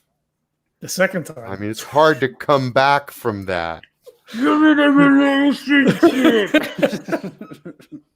What? Who said that? Yeah, it's a weird. It's weird. It's weird for me. And like I don't know. It's just what I think we talked about it last post session too. But it's really hard for me as a player to wrap my head around it because I don't know. I mean, I guess there's probably a part of me that does know, but I don't know. It's weird. It's a weird. Well, I think a lot like Reggie because you've got that military background. And I think that this is coming to the fore now, whether you realize it or not, because you've never been the top of the pyramid before, and there's always been someone above you, and now there's not. It's probably starting to dawn on you that you've always lived your life in kind of a reactive way. You've never said, what does Jack want? I'm going to do what I want. You've never done that before. And now you're the top man on the totem pole, and you can pretty much do what you want, but no one's ever asked you that question before. Right. Yeah, because when he did have that opportunity to do what Jack wanted to do, it was to be fucking stinking drunk and try to forget everything. And that didn't work. Yeah, I think maybe I think Nash needs a hobby, maybe.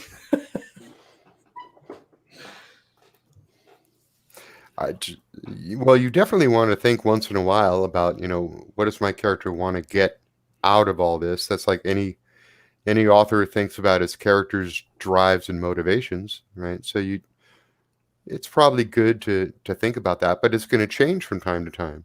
Right now, you could decide,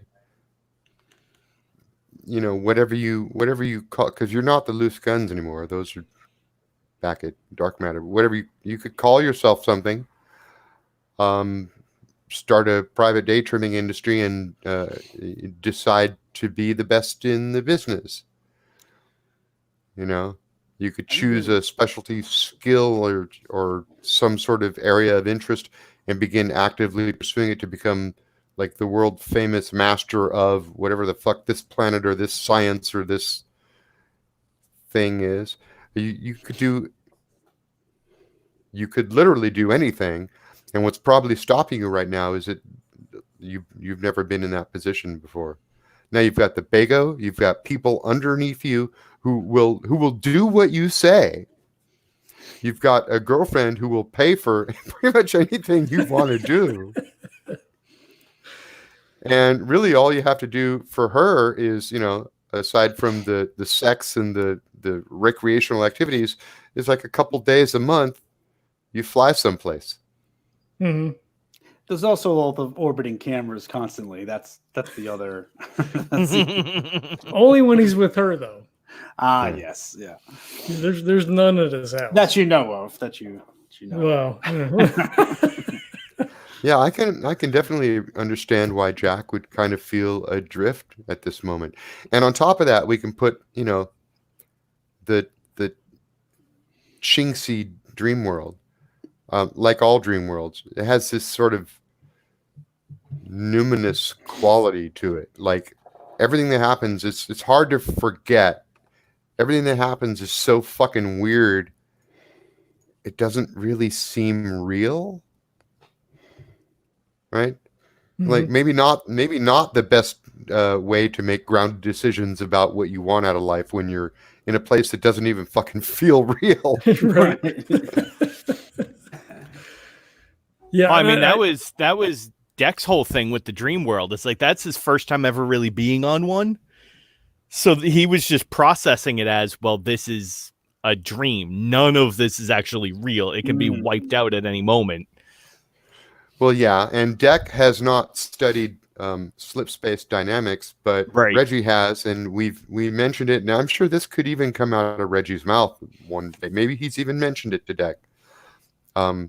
See, the thing is that we actually can't prove that Earth Prime isn't a dream world. It could be a very stable dream world. I think you even said that last episode. Yeah. In fact, Reggie just hasn't rolled high enough yet. it's so stable. It's a level of stability that I can't reach yet. But He's working on that, though. Yep. pumping. He's working on it, and all indications are Lucid he's dreaming. making some progress. Yes. That's true too. Yes. Yeah. Soon the dreamy will become the dreamer. No. I have He to think of a scratches it down. Yeah, sure, yeah. Wait a minute, that doesn't sound right. That's okay. I'll workshop it. All right. Maybe you should stick to painting. Keep things a little more abstract. Yes. Oh, and I have to take up the harmonica too. I forgot about that. Oh yeah. The harmonica. Yeah, he's gonna play the harmonica, and I'm gonna get a harmonica, and I'm gonna play it on the show. That would be amazing. I fucking love it. I love it. Yeah, I think you'd mentioned, Todd, one of the screen cap for one of the episodes. John was kind of like this. Oh, Yeah, that was- You that's posted what that it it looked came- like yeah. he was playing a harmonica. Yeah, It did. I'm It like, absolutely hey, that's a good idea. I'm a harmonica man now. And we're all quietly listening to him. Yeah. Don't let me keep going. I'll never stop. Okay, guys. It is time for me to bail. Thank you, sir. Yeah. Thank Yes, you for thank playing. you. I'll see you guys next time. Thank you, Todd. Alrighty. Great game. Well, Take it easy. All right, cool. Yeah, I love how tight and how into it everybody is. Like Jesse read 4 fucking books to make his character. It's just I'm like, it seems like every episode I'm blown away by, like, because I love how they're sending each other messages that we can see but are so vague that it's so enticing. It's like, what the fuck? Who is this contract? Like, ugh. It's just all that stuff. I'm just loving it. I'm loving it. Like, there's just this behind the scenes thing, and yeah, I mean, it's great. It's great. and I think no, go ahead. Go ahead. oh no, I'm just saying, is it? Do you think it's great? Yes, for now I do. He says through gritted teeth. It's Well, great. it's like I'm Love it. reading this thing, and it's like, Deck, you didn't remove the Reggie footage. You took it. And I'm like, damn it. Oh, that's what's so fucking. I swear to God that Todd's in my goddamn mind. Yeah. Because literally, I am thinking. Yeah. I am in my brain. I am thinking like, oh, it would be great if Deck didn't, like, he erased he took the footage, but he just cropped it and put it in his brain, and he's going to use that. And I'm thinking that, and then I look over at the chat, and that's what Todd's put in, and I'm like, no, that was in my head first. Yeah. Oh, he put the DNI in you so that he knows Oh, everything. well, he put the D in him, all right. I was trying to, like, it wasn't gonna work, but when you guys started talking about DNI, it's literally like, oh, that's how Reggie would say DNA. So he's gonna think that they're saying something about DNA, and I couldn't, like, in the moment I couldn't put it together. Like, oh yeah, we all have DNI. Like, you didn't get your DNI till you were like 5? What? Yeah, it's Ugh, I don't know. Yeah, every time you're Jesse, you're there's like a silence, and I see you looking down. I'm like, he is writing notes. There is something happening right now, and I want to know, but I don't want to know. I have a whole book, yeah, just for Deck. Well, it's going to be a bad day when we find out. You're going to be working on your third character. I know exactly how to get rid of characters. Look, Reggie, No, never again. Right? The whole time we're talking about like the psychological makeup of Nash and like what's going on with him. The whole time I'm just thinking, oh, it's a fucking game, right? Like this is I'm just thinking all the people who are like, oh, you play role-playing games? Like, what do you dress up as a wizard? I'm like, listen to this shit. Like, we're getting into hardcore socio-psychological stuff. Yeah, I love this game. So this is my most favorite game, and Nash is my most favorite character ever. Same for me with Reggie. Like yep. And you know what, he's like, oh, it's a couple of days. I guess you guys jump, right? So like we could have gone from that to the jump, and then got into a weird situation on the planet. Mm-hmm. But I felt like the phone calls and the dinner were so much more informative and entertaining from a character perspective. Oh yeah. And all the stuff that comes out of that, other than going, okay, well, yeah, she gets on the ship and you go and you fly out and like, and we're gonna do that, but with Deck, like with especially, I feel like shit like that's gonna happen a lot. Like now, just like trying to explain shit that he probably understands. Yeah, like but that's what it is. It's that line. Like, where does the robot, not robot, but like for lack of a better term, because I'm an idiot. Mm-hmm. Where does the robot end and the human begin? And that line, if we can find it, then we can like move forward. Mm-hmm. I'm interested in how this is going to evolve. So because I very much love character evolution. And unfortunately, I don't think it happens in games enough. I mean, not so much the games we play, because like Nash and Reggie have like blah, like they're not even close to the same people that they were when you first started playing. Or they're close, but like there's a very clear essence is there, but like there's exactly, change, yes, but there has been definite evolution with events that have occurred. I was saying that. I lost my track now.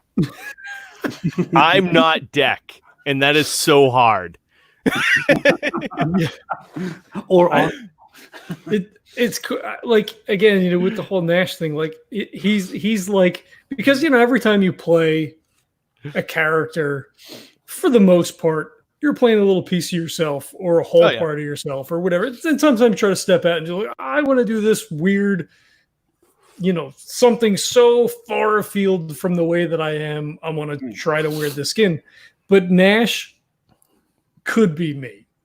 It's suicide, I guess. Yeah. Like, it's just so, I don't know. It's like a natural skin. Yeah.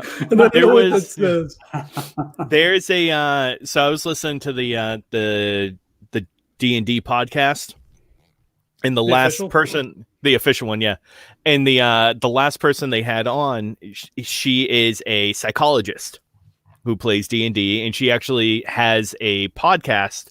It's an actual play where it's her and like 4 other psychologists who also play D&D, who play a game. But she uses it as a tool. So she actually uses D&D and group therapy and all that kind of stuff as well. Yeah. And she said, now she has a lot of downtime right now. And she said she was going over a few of the more recent characters that she's played. And she was like, oh, and she believes she's of the same thing. It's like each character you pull from something personal. And so she was going over and trying to figure out, like, you know, is there anything that my characters have in common or anything like that? And she pulled like her 3 recent characters and was going over their personalities and their traits and everything. And she's like, and she figured out what they all have in common and realized like it's a big part of her personality and what's going on in her life. And she's like, in a half hour about thinking of these 3 characters, I had a breakthrough that would have probably taken 3 years of therapy. she's like, this is what role-playing games do to you. Yeah. Yep. Well, it used to be, and again, I don't know what this says about me, but Galen on the Dragon Fisters and you know, so many other characters is just like, yep, he drinks and fucks and smokes and swears and whatever. And it's like, I'm not like, you know, anything to, you know, any sort of excess or whatever. I'm like, what the fuck does that mean? But like all 3 characters, perhaps it's your subconscious desire of hedonism. It is what you cannot do in real life that you I don't think you necessarily wish you could just go out and do that. Yeah. Well, it's sort of the release. It's the release of responsibility. Yeah. And that probably makes sense because I have lists for my lists and that kind of shit. Right.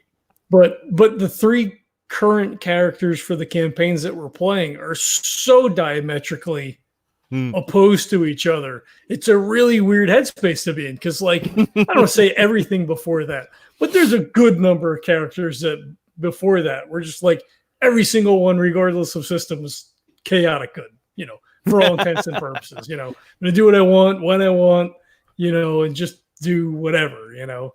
Mm-hmm. Where, you know, like take Aaron and Nash, like it couldn't be any farther than 180 apart. You know, I mean, it's ridiculous. Yeah. No, I mean, that's what the 3 characters that I'm playing right now. Like I have my personal game. He's chaotic neutral. And then I have Kynok, who is pretty clearly leaning more towards chaotic evil at this point. And then Deck, who I originally he was chaotic good. If you're gonna put it in D&D terms, he was chaotic good. And after that first session that we had, I was like, this is stop too doing much. that. It's too close. Yeah, I'm like, they're not the same character, but they have like they share that similar through line. And I was like, I have to break that. This is yeah. I don't know. So what do you think you would probably be like true neutral at this point? That's what I was going to ask you. Yeah. That's interesting. I can see that. Which I hate. I've never played a true neutral character, but it makes sense for him. He has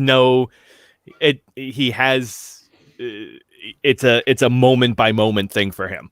Mm-hmm. Each situation is completely different. Right. Well, and we forgot about Zhao too. So you've got the dichotomy of Nash and Aaron, and then the dichotomy of Venari and Zhao. Right. You're playing at all 4 poles. Yeah.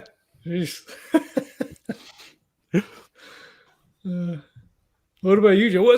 So last session, after you jumped out, and we were talking about this kind of stuff about inspiration for characters and driving motivations and stuff. And I kind of touched on the email that you'd shared with Kurt and I about your sort of motivation stuff, but I didn't want to talk about it because I didn't want to like share stuff out of school. And I don't know if that's something you would want to talk about or not talk about, but I'm throwing it out. And if it's no, then we'll move right along. I'm just trying to, this was the thing about how meaningful everything is. Yeah. No, this is like role playing for me. I didn't even get into this stuff well, I say recently, but it's been a long time at this point. But it was late in life type thing. Jesus, late in life. That's not even right either. Like you're like 28, right? I mean, come on. Yeah, right. Was that 28? Who the fuck? I don't even know. It was over 10 years ago at this point now. So it's not, but at the time I had never even considered it. Like it was just, I was roped into, not roped in, but I did a lot of the sport things. So like when you do sports and you happen to be a little bit like pretty good at one of them, that kind of just becomes it, So it's when the first time I saw a Dungeons and Dragons game, it was like this weird like opening. It's like and that was it. I haven't looked back. So like when you come into something and like you're given an up, it's almost kind of like you're like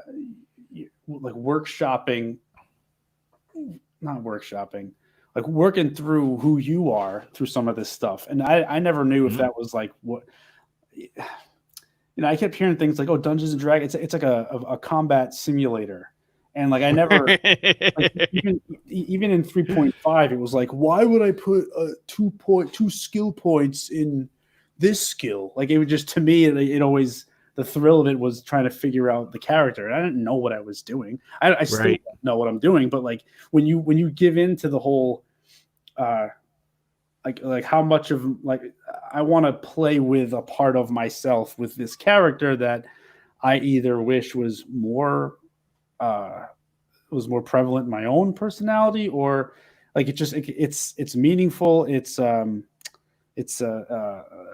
fulfilling. That's a better word for it. So it's fulfilling to kind of like achieve that for yourself in the moment. So Reggie very specifically has surpassed any expectation I've had to achieve that kind of like center. I sound like a fucking douchebag right now, but no, I fucking love it. I just, because it's just so, it's just so like this whole communities, there's subsections of it that are solely based on that. So like, I'll never get into I'll always want to have that tactile, like throwing dice and figuring that shit out. But like, it's just like the freaking having dinner. Like that shit's awesome. I don't know how that plays in, like podcast or whatever. I mean, but like it's that for this game, especially, that shit's golden. And I remember specifically laughing at the idea that we've taken a game about like going on missions and turned it into a goddamn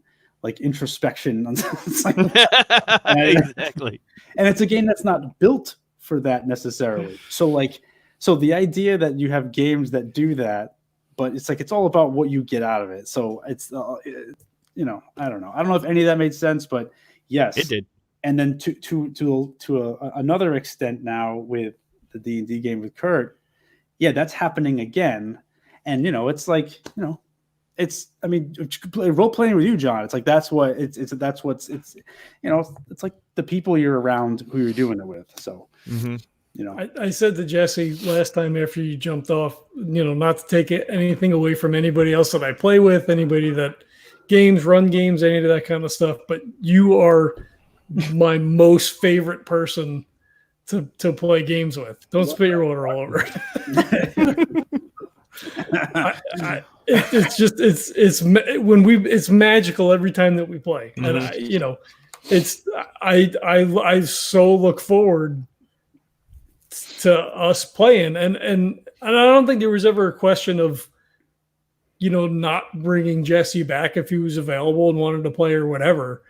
But there is like that sort of back of your mind because of how close the relationship is between the two. Like what happens with a third character or a fourth character if we go like full team, kind of thing. Because I think we sort of discussed, bringing in guest people and doing whatever. And like, oh, is that like really gonna sort of fuck that dynamic up? Honestly, I'll tell you, yes. Like I loved playing Chip. All right. And I loved playing DayTrippers. Tod is like the best game runner I have ever been a player of. And the two of you are the best people that I have played with, just on a basic character level.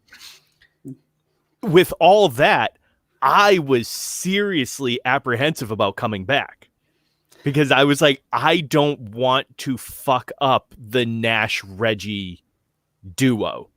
Like, I don't want to create a character that somehow takes away from what the two of you do. That's interesting because I never viewed like it. To me, it was a no-brainer to like add because it's like there's so much potential there. Even if you added a fourth, like it does, like to me, I would trust the fact that we've like the game itself is strong enough to handle that. Like like we're committed to bringing Deck into the fold. There's clearly something going on. Like, so I think like mostly the apprehension is probably like, well, how do we make it make sense? Like, why is this happening now? And it's like, it doesn't matter. Like we're role playing. You know, obviously we like role. Like we all like role playing together, and I don't know. To me, it was a no brainer. I mean, even adding a fourth, I don't think would be bad. I feel like it's that good of a. Well, I mean, it's that good of a game. I think that it could support that. You know. Do you think it becomes, you know, a screen time issue at that point then? Because like, you know, with you and me, it's kind of like with me and Neil. So you get that one-on-one thing going, and then like if someone isn't gonna like step up or try to not step on toes necessarily, but like, you know, be assertive in a sense of like, you know, hey, we're playing two sort of thing, which always concerned me from early on, because like it's my show, quote unquote, it's my show, but it's not. I've never like that's not my outlook at all. But a lot of times, whether it just defaults that way or because of the personality or whatever, like a lot of times it's me on the front end. And then, you know, with the relationship that we have on the show, it's very sort of binary. So like to bring, you know, two people in, does it afford enough lateral movement to make sure that everybody is getting, you know, a sufficient amount of screen time? Yeah, and I don't even know how to even I have no idea, because I'm always cognizant of that. That's why I like Deck the way that he is kind of become over the last couple of sessions. Is perfectly okay and in character for him to kind of just sit and observe. Yeah. But it allows me, Jesse, to sit and observe. Well, I mean, you handle that stuff before you even get to that point. So I can't. I'm not with the whole like Tales of Blood and Stone thing. I'm not. We're and that's sort of how I feel with this. We're just playing a game. Oh yeah. I'm editing it together, and I'm making it way harder than I should for myself to like make it sound the way it does.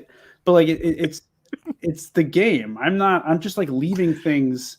I don't know. I could be like way off with this, but if a fourth person were to come on, it's not like you'd be like, oh, anybody. Like you would know before it happened whether or not this person could do it. That's why it was a no-brainer with Jesse. I thought so like it would be. I mean, and to be honest, I would trust Todd like implicitly with how we integrate it, because I'm not worried about that. You know. So yeah.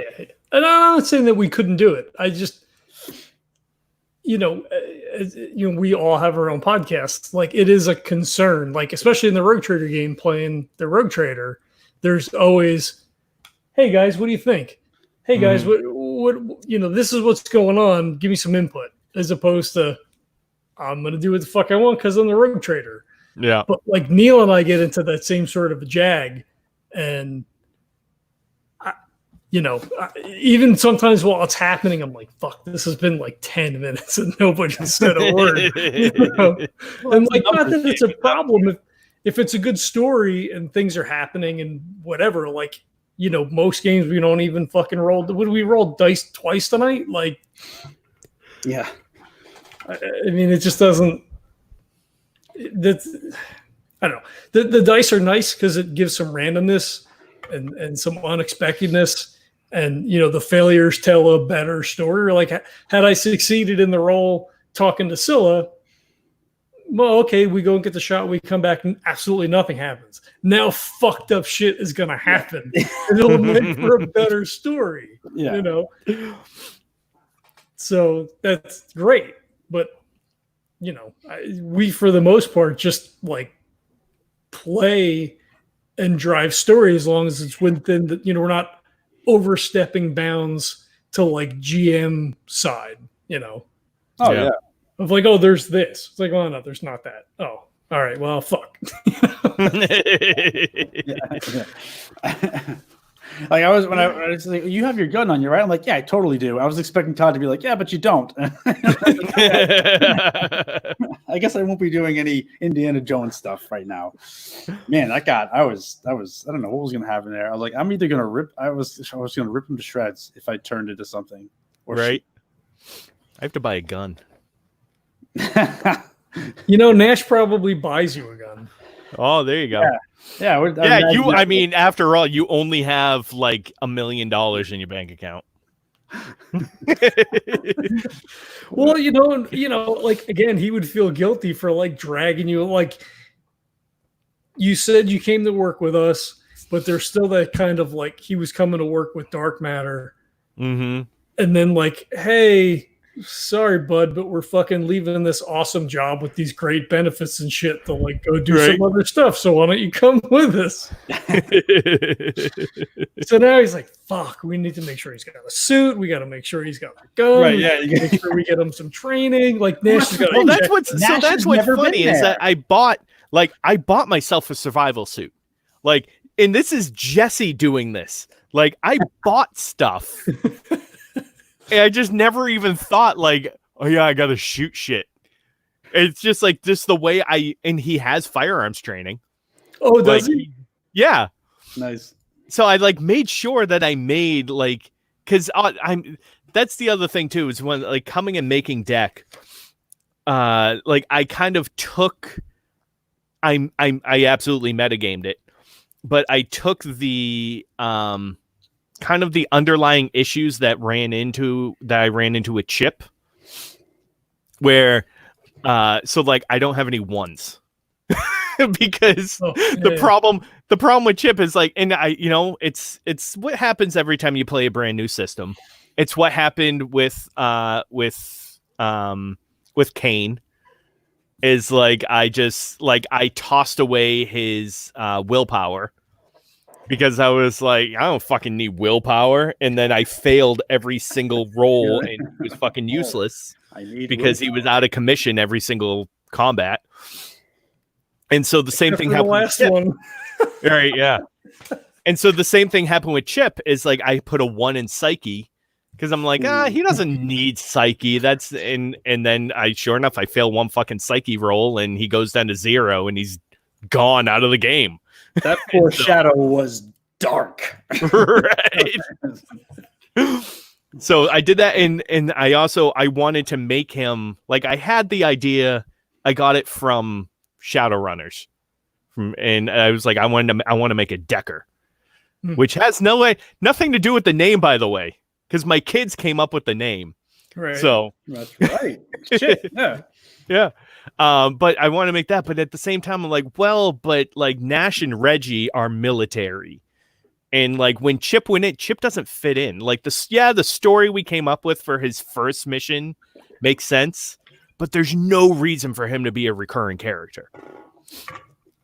Because he has he is a liability straight up. I kind of loved it for that though. I'm sorry. I just love the whole like, oh, they got this actor with them, right? and he's getting better. Like maybe I was lying to myself. I was like, yeah, he's getting better at being in the field. This is great. So I wanted him to be able to do his own thing, but at the same time fit in. So like I gave him firearms training. He has combat training. I bought him a suit. But then I'm like, I just never thought like, oh yeah, I still need a gun. Oh shit. We might go places where there's no internet. Like Cat World. Right. So does he have long arms or short arms? I don't know. He has firearms.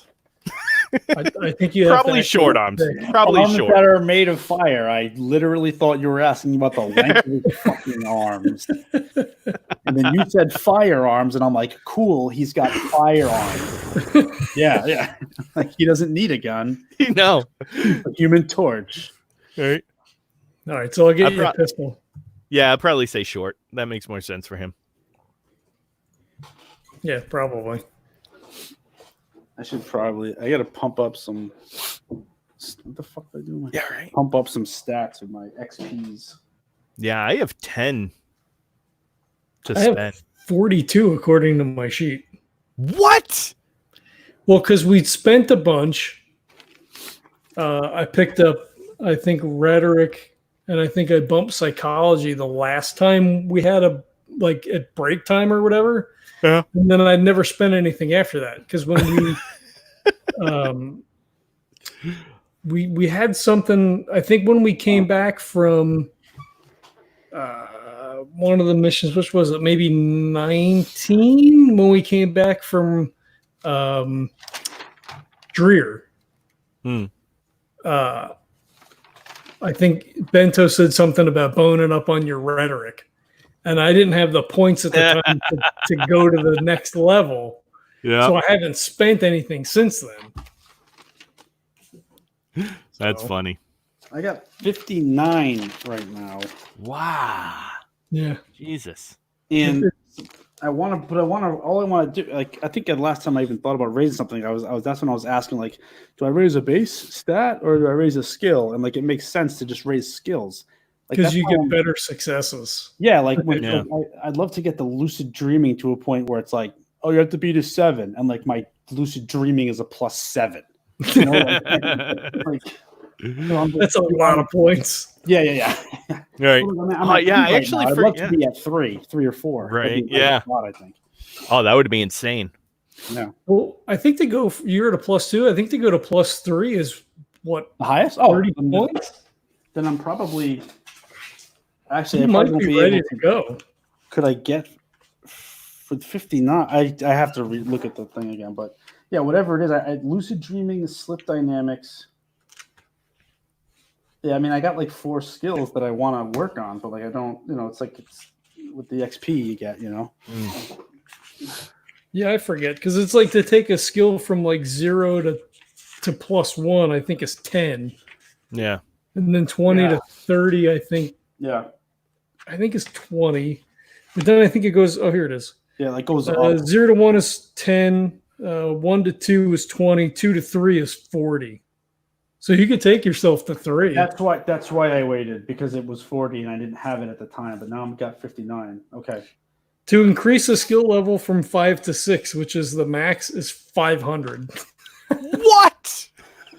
Well, you know what? It's harder and harder because like even at like a +2, it's like a D&D thing. You're better than, most people are at 0, or +1 or whatever. So if you're right at a +2, you're better than most 90% of the people out there. Yeah. Yeah. My athletics is at a +3 though. I can't imagine how I did that. Wow. Oh, that's right. Okay. Yeah. At one point I didn't know what I was doing. I had like over 100 XP and I didn't realize that. And I went bullshit. That's what happened. I remember. I think it was also the piss wave thing when you cave in, or no, you filled in the pit and killed like 10 rat people. Yeah. and they were coming down. That's right. Todd I opened the chasm. And then and Todd was like, technically you get like 2 XP per kill, so here you go. Yeah, and I didn't know what I was doing. That's why I got that up there. Okay, so I'll bump the lucid dreaming up. We're just gonna go bullshit. I actually wound up having to redo Nash's sheet I don't know, 6, 7, 10 episodes in, because it like the base stuff wasn't lining up. Because again, Yeah, you're a right. new system, you're going through stuff, and then I'm like, hey, I don't think this is right. Can I redo like the base? He's like, yeah, or whatever, go ahead. I'm like, all right, cool. So I got like everything's at 2, and I got 3 in Grace and 3 in Might, which made sense because I think I had a 1 in something. I'm like, this doesn't seem right, because like Vince was rolling a shitload of dice, and then Chip was rolling a bunch of dice. I'm like, this can't be right. Like, how could I not have? That's There to was be a- there fair. was That's why I really like. I put all my points in. I had like 5 in charm or some shit like that. Yeah, I had like a which kinda 5 makes in sense. charm, and then I had like a 1 in might and a 1 in psyche, and like a 2 in brains, and that was about it. Like, The Yeah. most charming vegetable. in the Exactly. whole- But I think there was something with the character creation though, where there was like a second step where you added something and it gave you all these bonuses. I seem to that's if remember you that. pick like a job or something like The that. background Yeah, thing. So yeah. like So soldier that's- or mechanic or Yeah, whatever. yeah. So that's where I got the majority of like the base stuff. Whatever was like, is I think I picked soldier actually. So it was yeah. I don't know. Yeah, that's why Chip. I went actor with him, obviously. So I had like a +4 in acting, and like a +3 in rhetoric or some shit like that. You did that. So I'm rolling 5 dice, and I'm like, I can't fail. Like, it's at this Yeah. point, just how good do I do? Didn't you do that in the Piss Wave Cave? You tricked the king into the king rat into thinking. That was it something? Yeah, it was beautiful. I think you also used it to get Susie's memories in that first episode. I did. I When the got ape them thing to. popped I up. got them to believe. I got the robots to believe that I was like a professor or some shit like that. That's how I got access to the data servers. Mm-hmm. So this is all your fault. Yep, it is.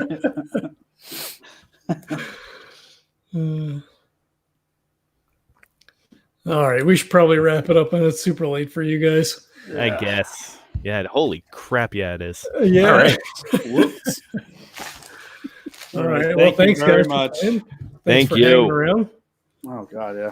Well, This is Thank you. this is just as much fun as playing. It's like just fucking breaking down character stuff and talking about motivations and shit. Like, yeah, this is good. This is a good game. Mhm. Good. Again, what other game could we play for 2 hours, play for 3 hours, and then spend an hour talking about the game we just played? Yeah. or read, like 2 books to do your character background stuff. Yeah, right. Like it's just this game is super intense. Like everybody's so deeply involved in what's happening. It's just fantastic. Yeah, now I'm gonna blow it up. I'm gonna start introducing Reggie's brother shit now. Yeah, what the fuck? Well, because he's gonna the money thing just hit me tonight. I was like, Yeah. he wouldn't be fucking keeping all that money. He'd be giving it to like a family, like So this may ruin. So you have to act surprised. So I'm asking you this now, John.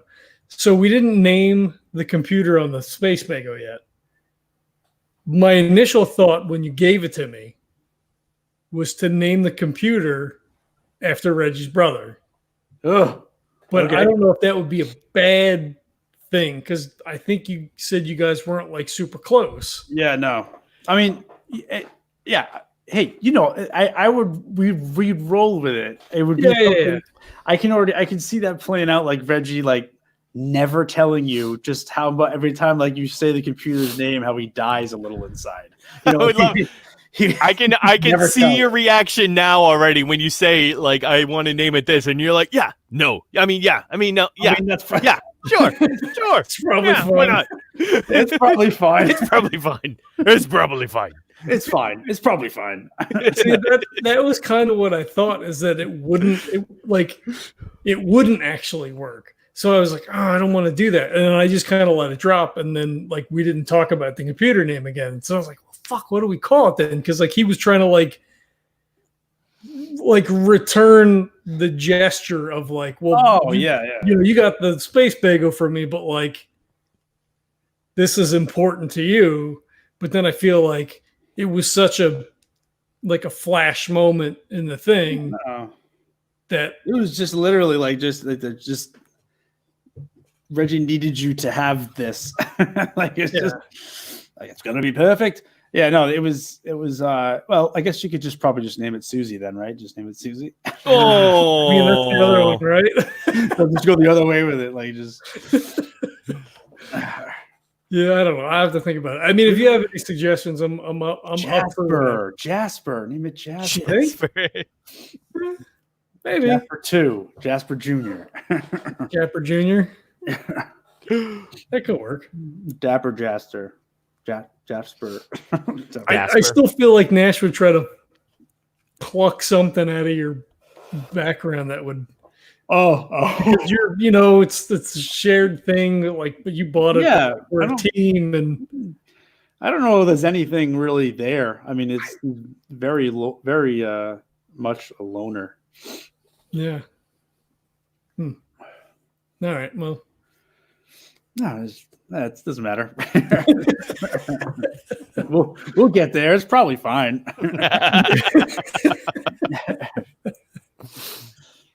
There'd be like a deathbed thing where it's like you name it after my dead brother, and it's like on Reggie's deathbed. It goes, "Oh, last day, I hated that you named it," and then it just dies. Like that's the last words.